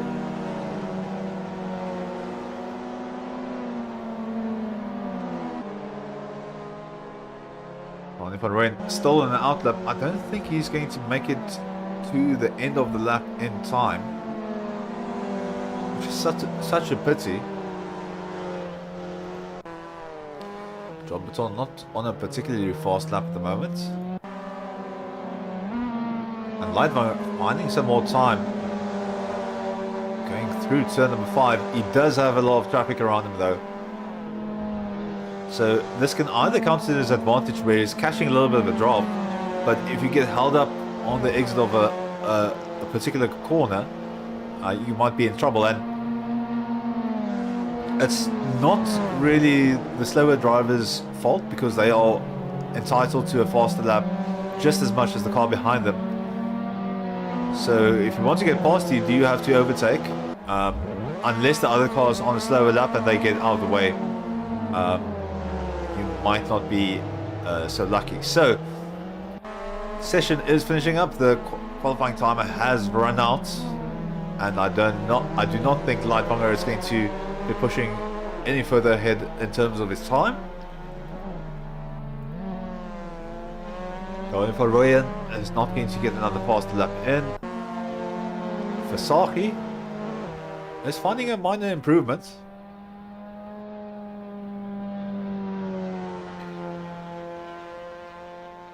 So we'll see what happens there. Going up to turn number 5. And you can see just how much time you can lose there on the bottom right hand side. You can see the time lost just through that corner alone. He was green before he went into turn number 5. So it's such a difficult sector for the last portion of the track. Unfortunately, I do think that is it, the nail in the coffin for Dylan Versace. So he's going to be starting in position 3. Unless someone has something to say about it. And this man might have. So Robert Franco, 6.5 tenths up on his time, and that's going to be pole. That is a surprise pole right at the end of the session. And just for good measure, Dennis Mitchell is going to jump into second. That is the pole robbed right from underneath Baton's nose. So well done there for Franco. That's one monstrous time, 138.466, and right at the end when he needed it. That is extremely impressive. Unfortunately, Donnie van Rooyen nowhere near the time that he needs. So that's going to be it for him. And speaking of improvements, Ian Upton with almost 8 tenths, 9 tenths improvement. And that's going to jump him up all the way to position 10. So a nice improvement there for Upton right in the death throes of qualifying. I'm going to send you to a quick ad break, and then we're going to get the cars onto the grid. So we'll be back with you shortly.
Welcome back, ladies and gentlemen.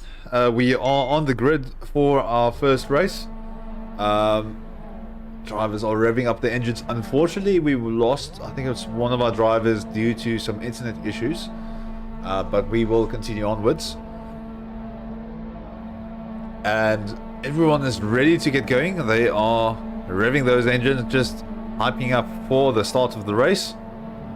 We'll be waiting for that race director to start counting down those lights. 6 lights down,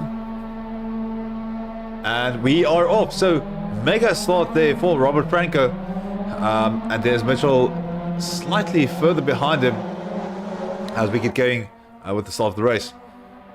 So there's Mitchell under pressure there from Leitwanger. Leitwanger on the inside as we go into the Andretti hairpin.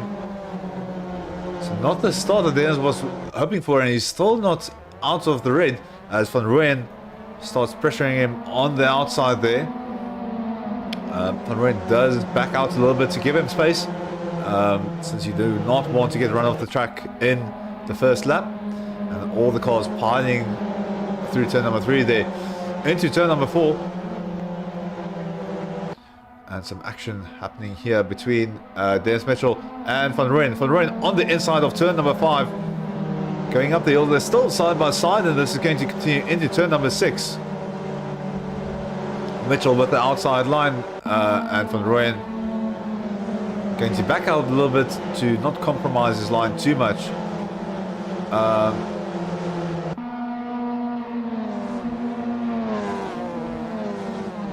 So Leitwanger through the... Oh, and that's one of the drivers just heading off. That's Leitwanger, unfortunately losing it in the corkscrew as everyone comes piling through. Castellan on the outside of Leach Jr. here, now on the inside, and slightly backing out to give him some space to race. But Franco just running off with the race there out in front, and then everyone behind him really fighting for position. Van Rooyen and Versaki under pressure. Castellan falling a bit further behind with some trouble exiting turn number 11. Versaki looking at the rear of Van Rooyen and just following to see where there is some time to be gained. Van Rooyen looking very neat through the Andretti hairpin, not giving any opportunity for Versaki to get ahead. And now go down towards turn number 4, and this is completely flat for Van Rooyen. So he's really trying to push it as hard as possible. Now into turn number 5, nice and neat, keeping close to the apex, and that's opened up the gap a bit with Versaki. Versaki not taking as tight of a line through turn number 5, and unfortunately paying the price.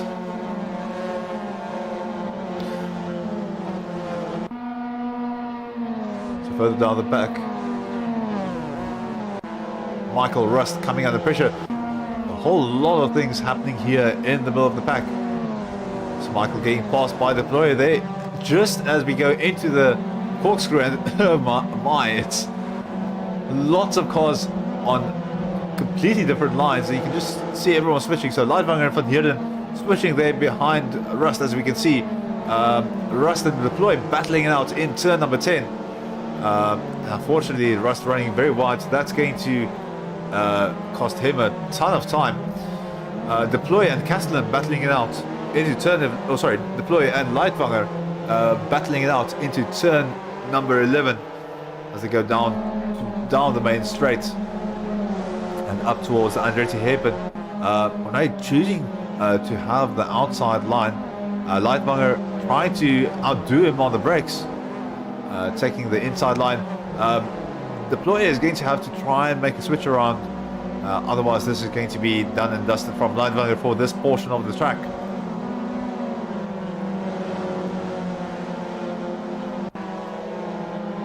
A little bit of swapping going up in the front of the pack as people start moving around a little bit. Leach Jr. under pressure here from Krobler as he tries to open up the gap.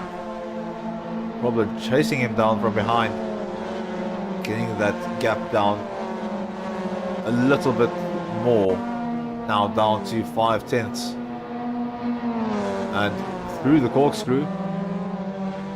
The car's looking nice and quick. Oh, and that is going to be oversteer from Leach Jr. Very unfortunate as he rejoins the track.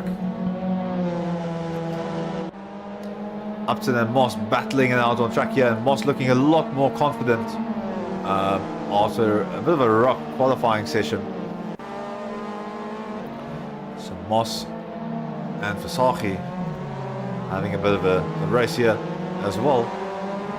Versace looking on the inside, not opting to take the draft, and I think Moss is going to slot in behind him as they go charging towards the Andretti hairpin. Behind him, Barnard also doing a very fast lap of 140.373, so fast approaching from behind. So we pile through the Andretti hairpin with almost 5 cars in view just right there. Rudy van der Westhuizen is saying the purple turtle is on the move. I assume we're referring to Mr. Moss right here in front of us.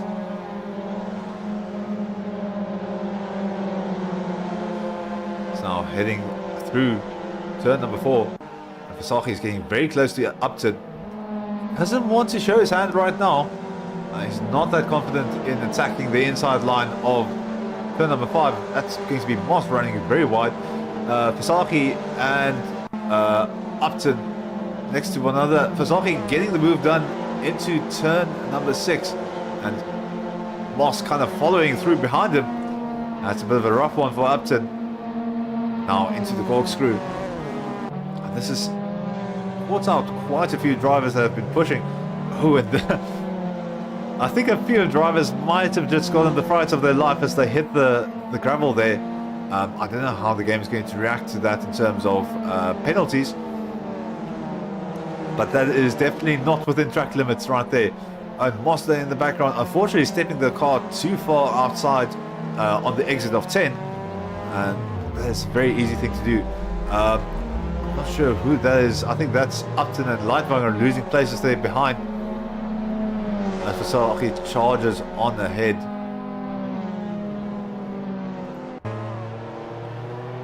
Thierry Murray right in the thick of things. Behind him, and he has a bit of a pace advantage, 1.6 seconds faster than the previous lap, so he's got a bit of pace in the hand, but whether he can get that pace to work for him is a whole different question, especially when you're in between so many cars, as you can see right here. So Murray and Himman duking it out. Turn number 3, just charging through, keeping it nice and tidy within the track limits, not stepping a wheel onto sand, just making sure that they don't make any unfortunate mistakes. Ross Heeman looking very neat through turn number 5, going up the hill. Murray trying to see if we can do an attack on the inside, slotting behind, deciding that it's not worth the risk. And unfortunately that's Heeman straight off the track. I'm not sure whether there was contact. Doesn't look that way, but that's a very unfortunate mistake there for Heeman as he just loses the rear of the car completely.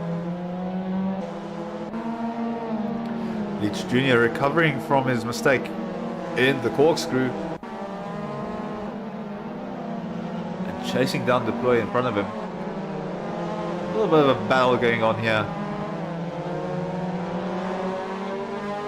They set up for the Andretti hairpin.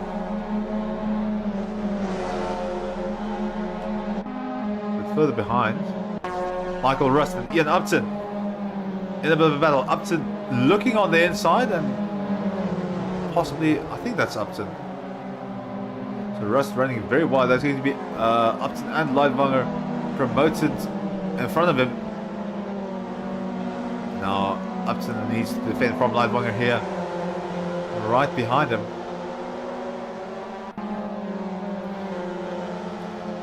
Battle going into turn number 5. This is going to be Castellan on the inside of Barnard. That's a big dive, and he has to back out of it. That's cost him a lot of time, but he might still have an opportunity.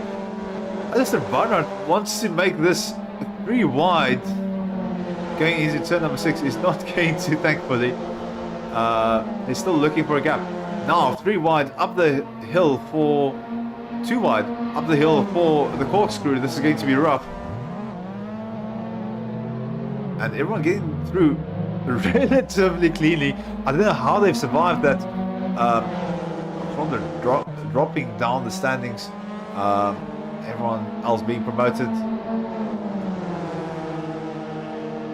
but that was a very, very intense moment there for all involved. I think I hope some of these guys have been wearing their brown pants for the day,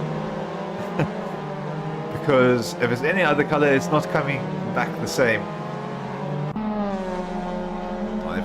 Recovering a little bit, he dropped behind Leach. I'm not sure exactly what happened. It might have been a mistake on his part or some contact. I will never know. But he's recovering a bit here in 4th position. René Leach, a surprising 3rd and doing very well for himself as he charges on ahead. Barnard now under pressure from Deploy, and this middle section of this middle portion of the pack has just kept together all the way. I don't know if it's a bit of a drafting train that's happening, or if everyone's just kind of at a similar pace, because it's sub-second gaps between all of them, and they're playing a bit of a sandwich right here. Oh, and just keep it together. So James Leach Jr. barely keeping the car together behind Mornay there. You can see him falling back behind Mornay a little bit. But that's some really good car control there from James Leach Jr. Now going down through the corkscrew. This is looking a lot more civil than the previous lap. I think they might have learned their lesson and gotten quite scared doing that. So when I look all over the back of Barnard there, and then Leach Jr. not far away from the party, heading into turn number 11. And Leach Jr. trying to do the old switcheroo on the inside. He's going to get the exit done, and Deploy running a bit deep there. And that's allowed Leach to go on through. Richard Van Hidderen running side by side with Leitwanger up towards the Andretti hairpin. This is going to be very close. He's going to have to do it on the brakes.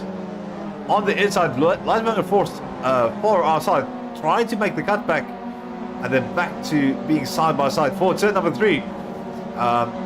Leitwanger dropping behind Van Hidderen just a little bit. He does not want to make a move there, but now he's looking for the inside of turn number 4. There's a very quickly closing gap. Van Hidderen does give him the space though, and it has cost him a lot of time. Yeah, Upton now coming into the mix with Van Hidderen right in front of him into turn number 5. Van Hidderen is hoping for a good exit here, as Upton is pressuring him heavily from behind here. Turn number 6 up the hill, just keeping it within track limits. So now into the corkscrew, and it's a lot easier when you not two abreast going through here, but the driver's keeping it nice and civil. Castellan just a bit further up the road, under pressure from Bodan, but also trying to make a move on Fasaki right in front of him. As we pile on through towards the Andretti hairpin. So Castellan not really close enough to do anything on the brakes. He's going to just have to stay. Oh, and that's right on the inside. That's caught Fasaki off guard quite a bit, and that's really throwing the spanner in the works. Castellan does give the position back. Although no, that's Barnard going through, so Castellan is not giving the position back. I think Castellan is just really shaken by that, and that's given Barnard an opportunity. Leach, meanwhile, has made a bit of an error, has fallen down the standings. You can see him there in the background on the outside of the track. Kessler now looking at the rear of Vasaki, and this is a bit frustrating, but you do need to make sure that you can get those moves done without some negative effect to either your opponent or to yourself. And I think he was not intending it to turn out that way, so that might be stuck in his head at the moment. He just needs to get his mind reset and focused on the race ahead. Peter Grobler and René Leach in a scrap through the corkscrew. Peter Grobler actually a bit more under pressure from Michael Rust behind him. So we'll see what happens through the last few corners on the track. All of these drivers really pushing the cars to their absolute limit. You're seeing a lot more people spin out as a result. The Grobler now very close to Leach on the inside, and it's going to be very tricky heading into the hairpin. He is able to pull ahead just a little bit before the braking zone. That's forced Leach out wide. Leach needs to be careful that Russ doesn't pull ahead of him exiting the hairpin.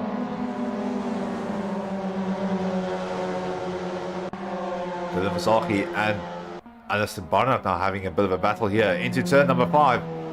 Vasaki almost looking like he just wants to jump out from behind that car, but he's just catching a draft, and he's made a very good exit there for turn number 5, putting him ahead of Barnard, who was very preoccupied with the car behind him. But you do not want to step that wheel out onto the sand. So up towards the corkscrew, just dropping through it.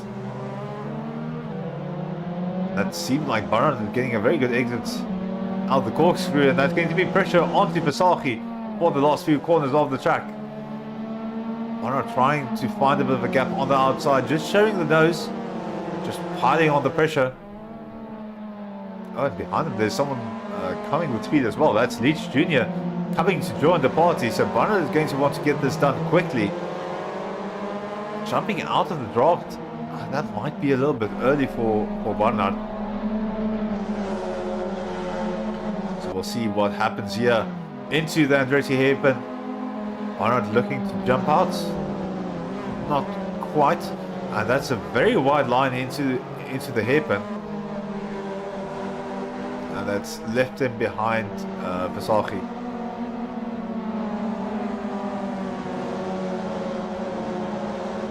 Fighting through to the pack, René Leach in the thick of things. Unfortunately, a mistake earlier has kind of robbed him of the third position, and he's now on the drive back of all drive backs. You can see a bunch of angry MX5s behind him as they charge on through turn number 4.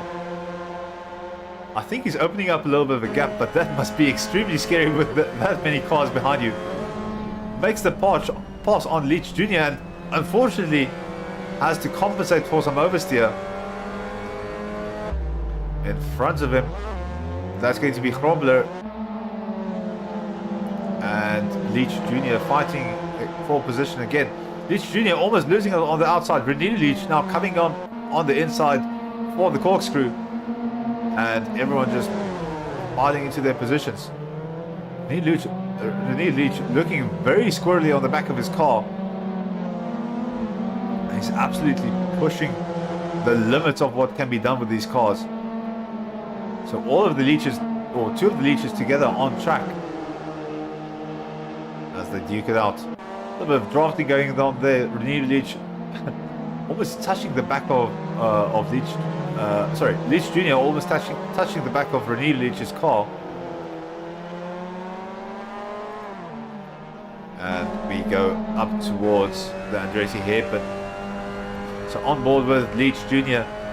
in the thick of the things here at the middle of the pack. You can just see how busy this is, and this is kind of exhilarating as a driver to be this close to other drivers. If you're not careful, you can actually start shaking from the stress. So it's always difficult to get your accuracy and your precision with your driving, keeping that up to a certain standard when you're under pressure like that. Unfortunately, Leach Jr. going quite wide off the circuit, and that's going to be opening the door for Michael Rust. Michael trying to look on the outside. They're not finding the line that he would want to take, and he has to settle back into position. Just catching up with the front of the pack because it's been very busy in between. There's Mitchell coming across the line. We'll see whether he's able to cross the finish line to trigger that 1 second lap, or whether we're going to have 2 laps. Crosses the line before the time is run out, so that's going to be 2 more laps of racing left in this race, with Mitchell comfortably leading out in front with a 17, almost 18 second lead. But Royan kind of coming up next with the 2nd position, and with a bunch of angry MX5s behind him as they charge on through. Robert Franco sneaking into 3rd position, and then Fasaki behind them into 4th. But these guys have been fairly settled in their positions, but the action is actually here in the middle of the pack. You could hear them in the background when we were focused on I think it was Fasaki. But this middle of the pack has been absolutely buzzing throughout the entirety of this race. So Krobler getting very close to the backside of Bonnier, and they've been battling to and fro for a good portion of the race into turn number 5. And this is a very crucial exit to get nailed, because while you don't have a straight behind it, you've basically got the throttle pinned all the way to the corkscrew, so you really need to get the momentum going. Krobler doing very well through turn number 6, and Van Heeren bouncing off the gravel there, kind of trying to open up the line for, or straighten the line for the braking, but really unsettling the car in the process.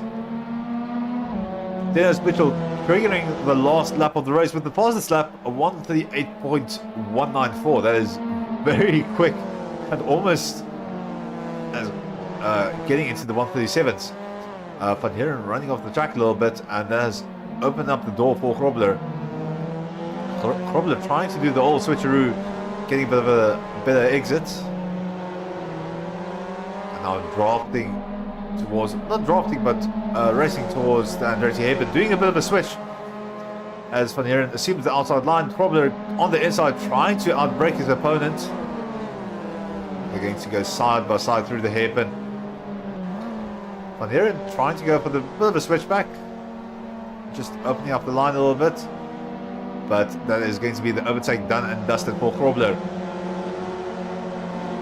Leitwanger is also pressuring Barnard here. There is still a bit of fighting left to do for this 5th position. We go charging up the hill for turn number 6. You can see Barnard is not entirely sure where he wants to place his car. Oh, and that's a big drift from Leitwanger. That's going to not help him at all. You can see the time really opening up between Barnard and Leitwanger. Castellan might even come into the mix if there's another mistake. And you can see Castellan, oh, and Castellan on the outside now of Leitwanger. That is a sneaky one right at the end of the race. Wow. Really glad we caught that. So that was one massive exit for the corkscrew. And that sent Castellan into a comfortable 7th position. Job's not done yet. So we'll see if Eric does have the run. So it's going to be down towards the line. Oh, that's so close. Almost a photo finish right here at the end. So your finishers are Dennis Mitchell, Donny van Rooyen, Robert Franco, Dylan Fasaki, Alistair Barnard, Eric Leitwanger,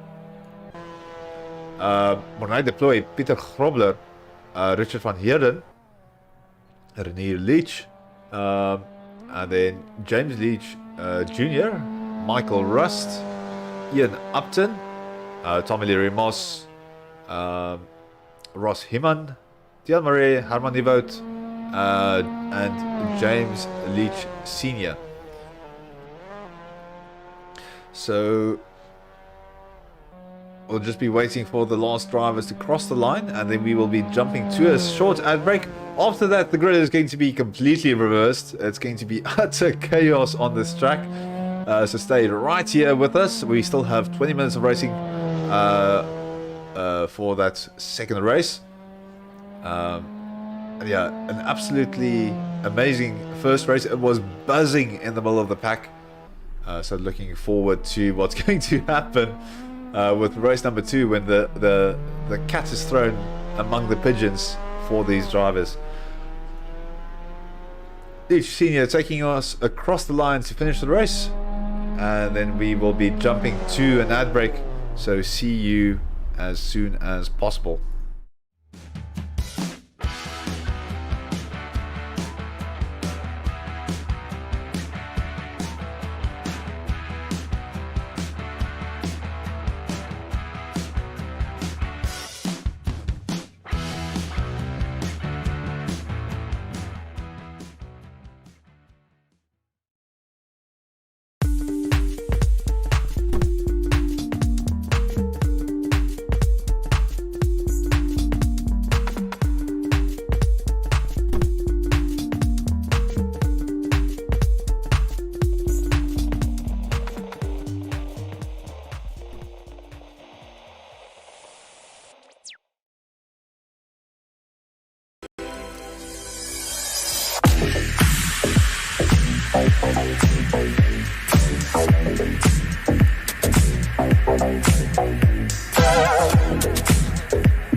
Welcome back, ladies and gentlemen.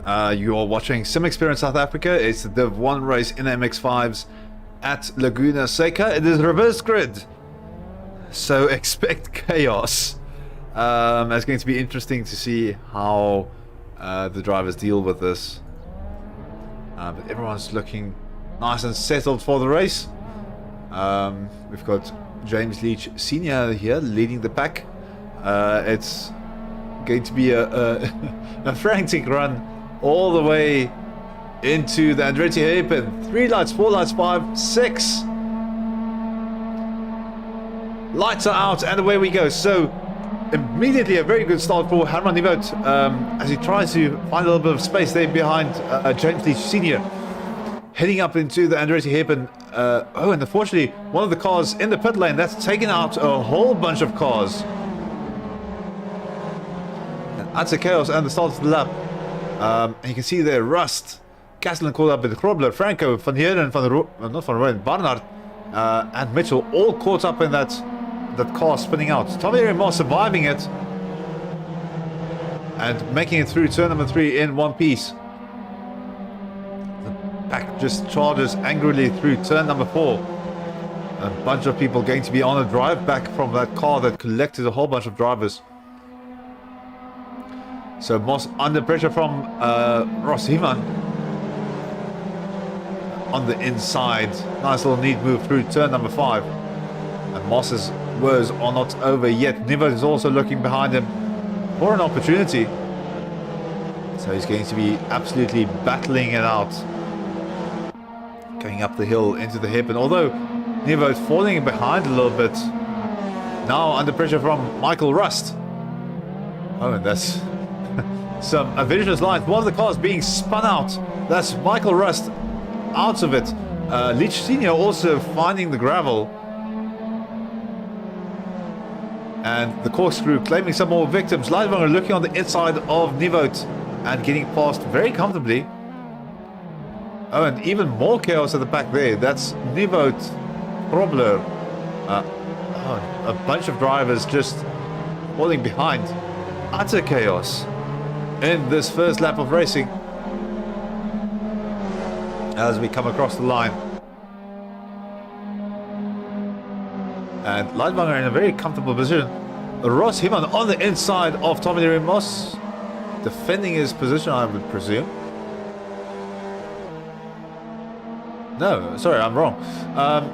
But a nice battle here between Heeman and Moss. Going up towards turn number 4. Ross slightly... Heeman getting really close to stepping out the rear of his car. It's their first names on the number plates. And you do not want to confuse Ross and Moss. Going up into turn number 1. Looking nice and clean. I just want to see what's going on behind here, because it is a string of cars behind Donny van Rooyen and behind Castellan as well. So James Leach Jr. having to deal with Nivo behind him. One of the cars spun around. Ooh, and that's very close on re-entry. That's going to be Heeman dropping down in positions. Moss getting passed by Leitwanger out in front. I think Moss might have been taking a bit of evasive action. A whole string of cars here in the front of the grid now, with everyone mixed together.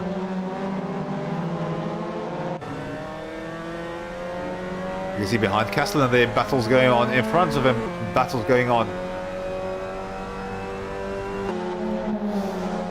James Leach Jr. and Heeman very close together.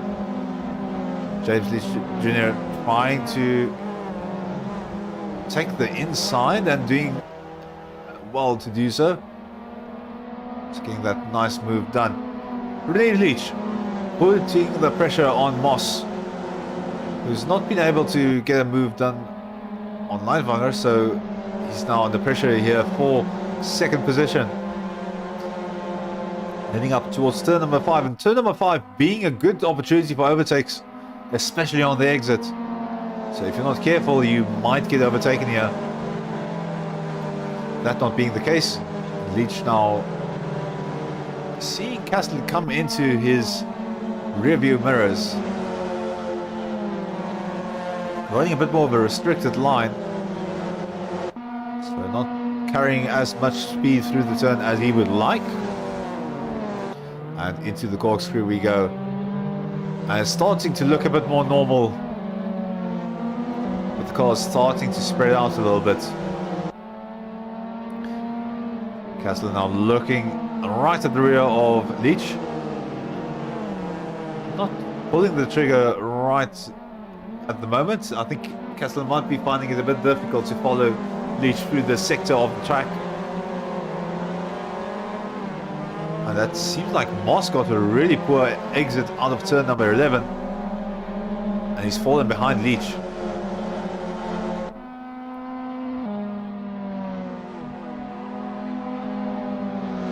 So Moss now under pressure from Castellan.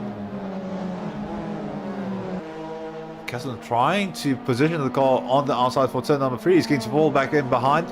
But Leach Jr. is going to sit very close to the inside of the corner for him. So Castellan getting a bit of a sandwich here between Moss and Leach Jr.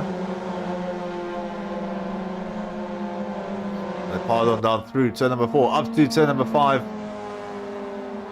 And Castellan going for the dive on the inside. That was very close. He backed out wisely. But now he's got the inside line to Moss. He needs to be very careful. That gap is going to close. You can see Moss very distracted by Castellan's driving. I think the lucky person here is going to be Leach Jr., who's now running side by side with Moss into the corkscrew. 2 abreast. That's a very dangerous move there. Both of them getting through cleanly. But I could imagine their hearts sitting in their throats. Castellan making use of that. Oh, and Leach Jr. putting the car on the sand. That is a very nice recovery from him, but it's cost him a few positions. I think some people got a big fright as well. Himan slamming into the side of Leach. I'm not sure. He might have lost control of his car, and that has sent him into the gravel. Leach and Barnard are running side by side. Barnard trying to take the inside line and getting past. So Leach rather opting to take an ideal line through the corner. They're side by side, and that's going to be... Oh, that's a big slide from Barnard. Well caught though. But he's going to be pressured by Van Rooyen now behind him. So Alistair under pressure from Van Rooyen.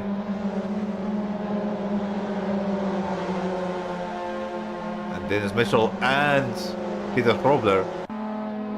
5 cars in a line. And some close 6 cars in the line, to be honest, and lots going on in between.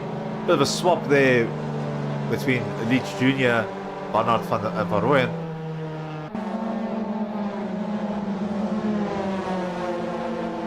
So Mitchell's probably very happy with that, although he does have Grobler to contend with behind him.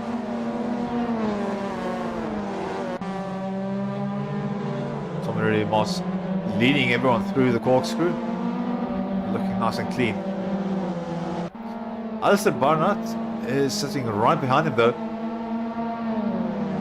so Moss needs to be very, very careful.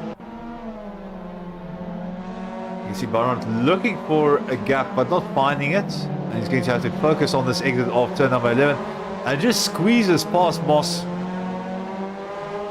as everyone piles through. Moss now also under pressure by Van Rooyen and possibly Mitchell. So Donny Van Rooyen just driving around the outside, and that's going to be Dennis Mitchell trying to find the outside line on Tom Leary Moss. Is he going to be able to pull alongside for turn number 3? It does seem that way. And that is Mitchell charging on through. Oh, and contact between Moss and Grobler. Grobler not affected by that, unfortunately Moss being the one coming off worse. And the cars still pile on through to turn number 5. Back at the front, we've got Leitwanger leading the race. Still 10 and a half minutes left to go, so he's sitting quite comfortably with a 5.5 second lead. Then René Leach in second position, well fought for a second position, and Castellan right behind him, smelling blood with less than a second worth of gap between them as Castellan starts charging on through. Lots of unusual suspects in the front of the grid at the moment, and some nice surprises as well. Middle of the pack very busy at the moment.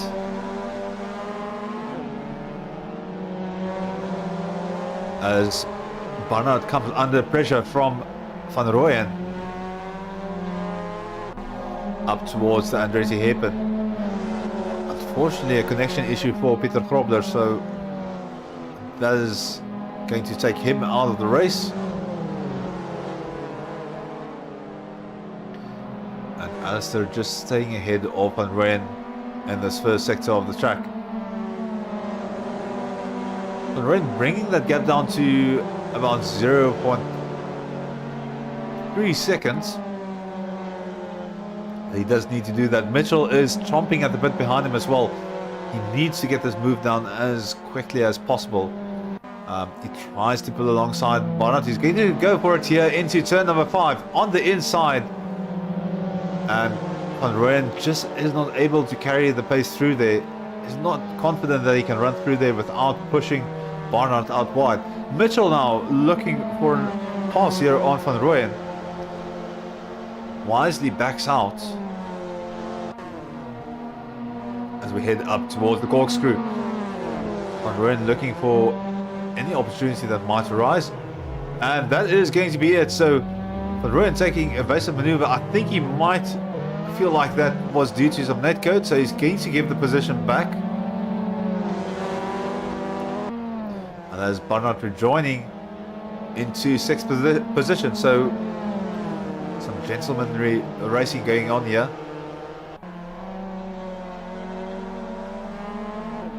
Castellan in 3rd position is closing in on Leach. René Leach in 2nd. Leitwanger still improving on the gap behind him. And doing very well for himself.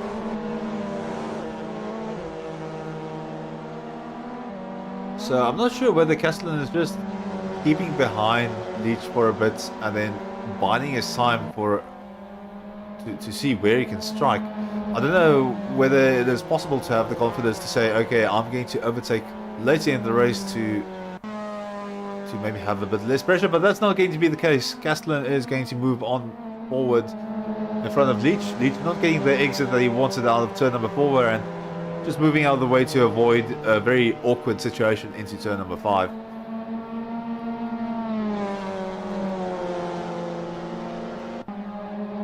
Iman and Pasaki battling it out here in the middle of the pack. Into turn number 4, you can see Tommy Leary Moss recovering on or busy on the recovery drive behind them. But for now, Vasaki is going to try and pressure Ross Hibban into turn number 6. Not going to really get in the position for an overtake,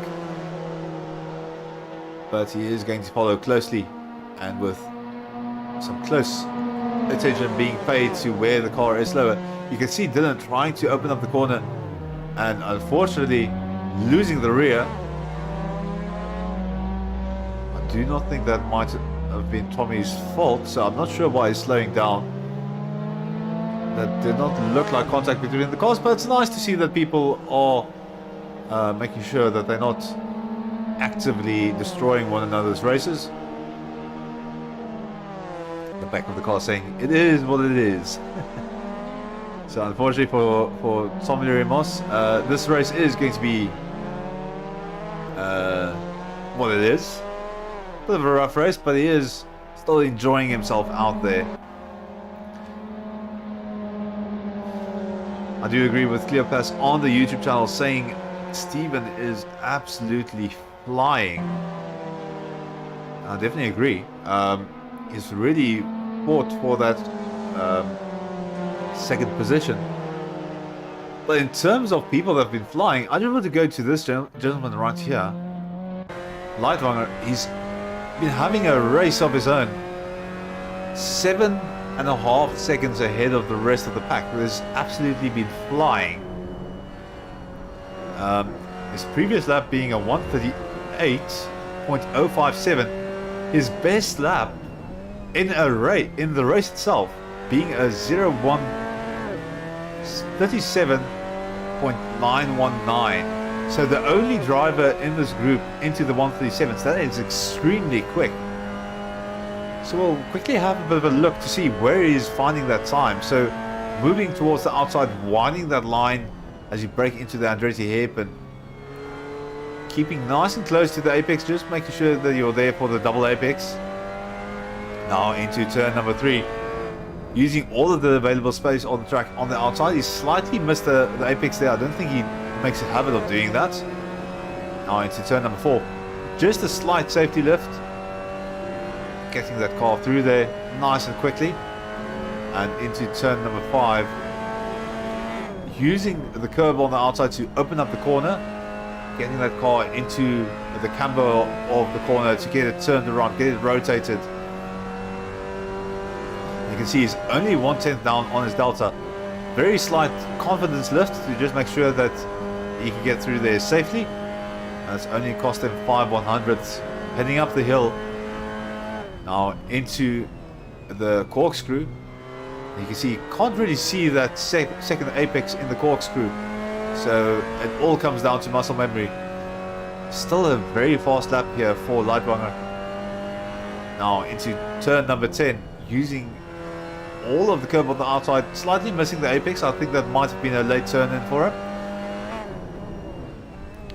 And some late braking there into the last corner. And you can see he lost a bit of time there in turn number 10. So 0.8 slower than his previous time, but that's still going to be a 1:38.713. So extremely quick times. While we've been talking, James Leach Jr. fancies himself an overtake on Van Heeren. He's really battling for the position here. So going into turn number 11, he's going to try and find himself on the outside. He might get pushed out wide. He has to fall back behind Van Heeren. Now going side by side up towards the Andretti hairpin. He is positioned his car on the outside, but they are side by side, so this has to be done on the brakes, and he's going to get pushed out wide. Going for the old switcheroo, but he has to fall behind Van Heeren and settle in a little bit. Oh, and turn number 3 almost proving a little bit too much. So some nice car control there from Leach Jr. And a nice recovery.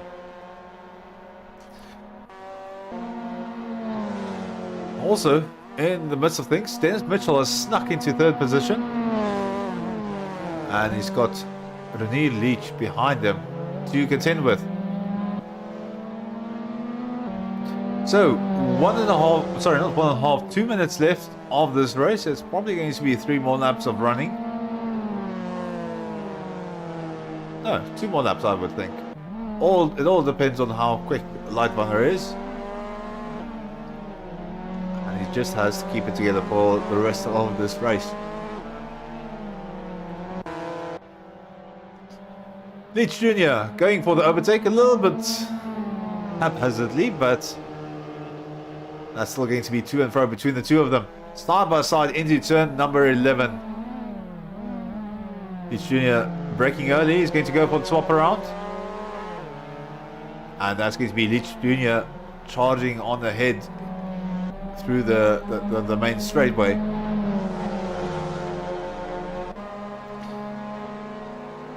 Behind them, lots of swapping of positions going on. Pasaki and Rust battling it out. I think Pasaki just pulled ahead of Rust earlier in the straight. So that battle has simmered down a little bit. Something that hasn't simmered down though is Richard Van Heeren's battle with Leach Jr. and he's kept up within half of a second, so he is still very much within striking distance. And really fighting for this 8th position. Only a few more laps left to go, and I think he knows it. So he's giving it his all. Really going for it as fast as he can. All of the other drivers really settling into the positions. It might be a bit of a preservation drive for them, but not for these two as they go through the corkscrew. Oh, and Van Heeren taking a very aggressive line. Unfortunately, it hasn't helped him too much. He's now 7 tenths, 8 tenths behind. So we'll see if he's able to keep up with Leach Jr. or whether there's a mistake. So Lightwanger crossed the line before, I think it was before the countdown timer has gone, but we should have 2 more laps of running in this left in this race. You can see Van Heeren a bit slower on that lap in comparison to Leach Jr. So I'm wondering whether he's confident pushing that hard behind Leach Jr. But he has positioned himself so that if there's a mistake, he can immediately capitalize on it. So through turn number 4. A fairly big lift, so I think that is just to make sure that he goes through there safely. Now back down to 5 tenths, so Leach struggling with that exit of turn number 4, but definitely not with turn number 5 as he opens up the gap again. Back to 0.8 seconds between these two drivers. Van Heeren still clinging on for dear life. He's trying to get the best out of this car that he can possibly do. Now through the corkscrew. Things looking very settled. We are on the final lap of the race. I think things are settling down between Leach Jr. and Van Heeren.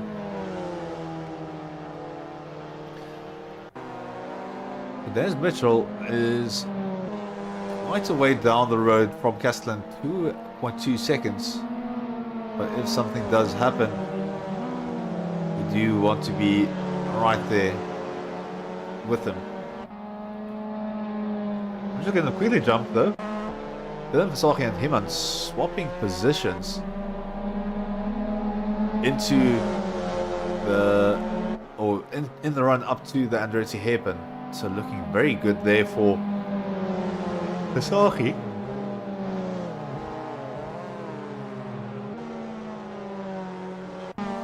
Back to Dennis Mitchell.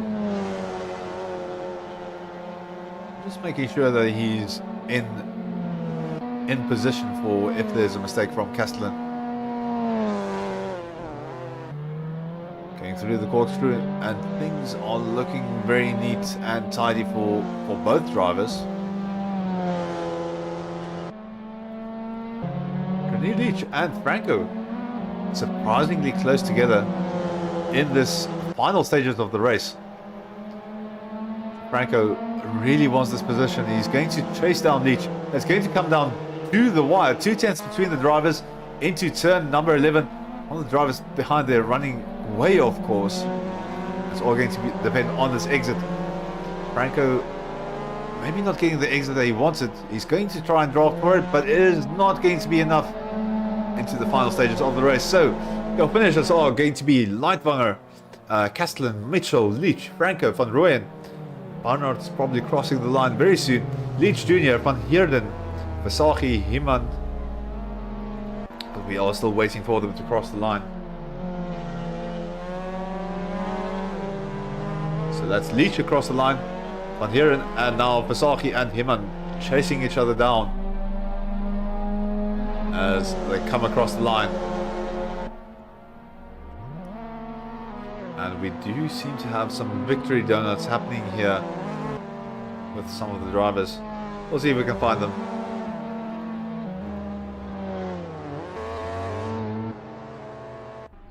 It's always difficult to see who's celebrating and who's not. Moss coming down, or coming through in 14th position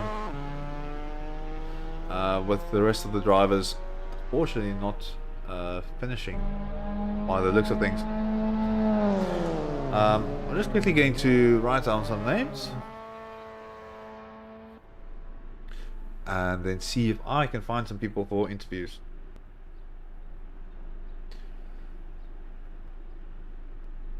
So I'll be with you in a few seconds, and let's just see if we can find those drivers.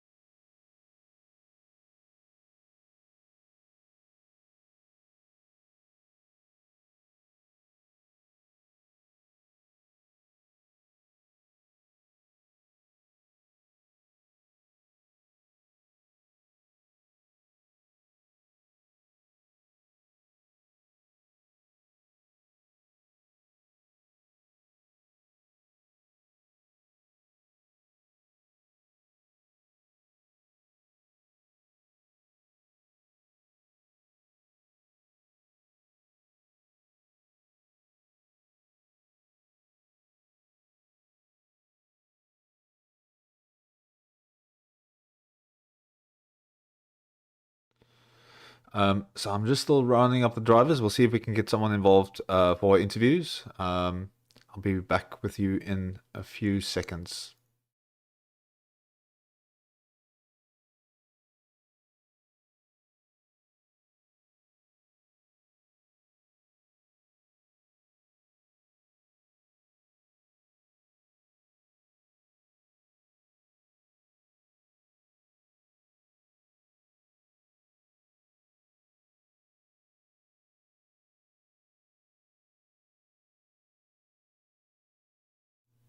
Welcome back, everyone. So I've got two of the drivers rounded up here with me. One of them, Dennis Mitchell. So big congratulations for that win in race number 1, and then the third position in race number 2. Thank you. What was your experience of these two races? It looked very, very busy in race number 2. How was that for you? For me, race 2 was actually great fun. Unfortunately, some of my main competitors had issues, and that kind of took some of the fun out of it. For example, Donnie had an incident with Alistair right in front of me, so he waited for Alistair. But unfortunately, that meant I got past. So I was looking forward to that battle. But otherwise, yeah, what a great race 2. Yeah, things looked very close indeed. And then in terms of the track itself, I saw you guys pushing quite hard. Some of the cars stepping out onto the sand and not really losing too much grip. Were the corners a bit more forgiving? For example, on the outside of turn number 3, and then I think turn number 4, or was it just a case that some drivers really got lucky going through there? I think it's a combination of things. The track grip was increasing, so as the track's grip increased, it meant you could get away with it a bit more as long as you weren't turning and accelerating at the same time on the dirt. If you hit the dirt and straightened up, you would be okay. Definitely agree there. Then from your side, any shout outs to supporters or people that you want to say hi to? Well, I'd like to say thank you to yourself and Monet and Owen for helping us with our sponsor and making everything possible. Yeah, definitely. Thank you so much to those sponsors. It's well to Alwyn, and then of course everyone involved with this. It's really been a blast. Then we've also got Dylan Fasaki here with us. Dylan, you were right in the thick of things for that race number 2. Firstly, I just want to ask, what was it like going through the corkscrew there on that first lap? Because if I remember correctly, that was utter chaos. I have to say, race 2 was quite a roller coaster ride for me. I have to say, just I think it was just the corner past the corkscrew. There was just battles going in front and cars spinning, so it was quite. I have to say, I just had bad. Just getting past someone and then someone spinning in front of me and being collected, making few positions up and then being taken out again. But I have to say, even though I had a roller coaster of a ride, but it was massively fun working your way up again. And I have to say, just this car is just really fun to drive. It definitely seemed that way. And then in terms of kind of recovering your mindset after those incidents, do you have anything special that you kind of try and do to get your head focused on the race ahead, or is it just a case of you kind of approach the laps as they appear in front of you? I don't really have a ritual or something. I just get my car straight again and put my head down and drive the wheels of the thing and try to get the. Hopefully it turns out the way I want it. But unfortunately tonight it was quite, like I said, a roller coaster of a ride. Especially going up and down through the corkscrew. Yeah, I must say, if you start going up the corkscrew, then it's one time I think someone spun me, and then I had to go upwards to go to go back pointing the correct way. Yeah, I must say, not a lot of drivers can say that they've gone up the corkscrew. That would actually be an interesting race, running Laguna Seca as a Reverse. in reverse. I think that I would think catch. Respawn would struggle up there with the lack of power. Well, what's currently turn number 6. I mean, imagine doing that downhill. It's already a scary enough corner going up the hill, but yeah. Then yeah, just thank you so much for both of you. Oh, by the way, Dylan, any shout outs from your side? Any people you want to say hi to? Oh, well, just mainly my main support, my father. I don't know if he's still watching the stream or not, but yeah, he's been supporting me from the start. So yeah, just want to say hey to him. And then yeah, thanks to you guys for hosting such an awesome event with this wonderful streams that you're producing. It's just awesome. Thanks, guys. It's always a big pleasure, and it's always nice having the support of the people watching, and the people racing as well. So thank you so much for your time.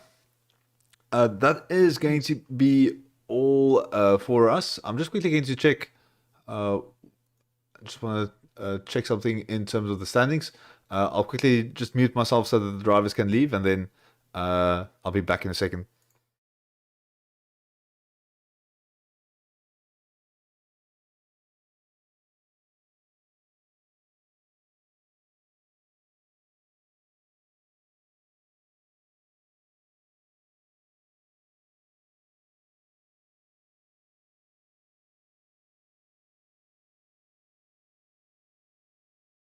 Cheers. Okay, so we are done for the evening, but we are setting up for our next race. It's going to be Watkins Glen on the 12th of September. It's going to be very fun. Same time as usual, 7 o'clock for the Division 2 qualifying, and then 8 o'clock for Division 1. So it's going to be a whole bunch of fun. I've actually not been to Watkins Glen, so I'm going to have to do a bit of preparation and go and drive on the track to see what it's like. But yeah, looking forward to that. And then yeah, thank you so much for all of the viewers. I'll just quickly check the YouTube chat again. Again, thank you so much for your support. I know Cleopas is always here. It's not easy to forget the name. Also, thank you so much for watching, Sonia Mostert. It's nice seeing the support come in for all of the drivers, and for everyone else on the YouTube channel as well. Thank you so much. I see Yvonne Castellan also there supporting, who I assume is her husband. So yeah, thank you so much for everyone. Also, a big thanks to Alwyn for sponsoring this series, for making this all possible. And yeah, for myself, Johan Carinas, I hope you have a lovely evening. I hope you have a lovely week. And I am looking forward to seeing all of you on the racetrack next time, right here at Sim Experience South Africa. Hope you have a lovely evening. Bye.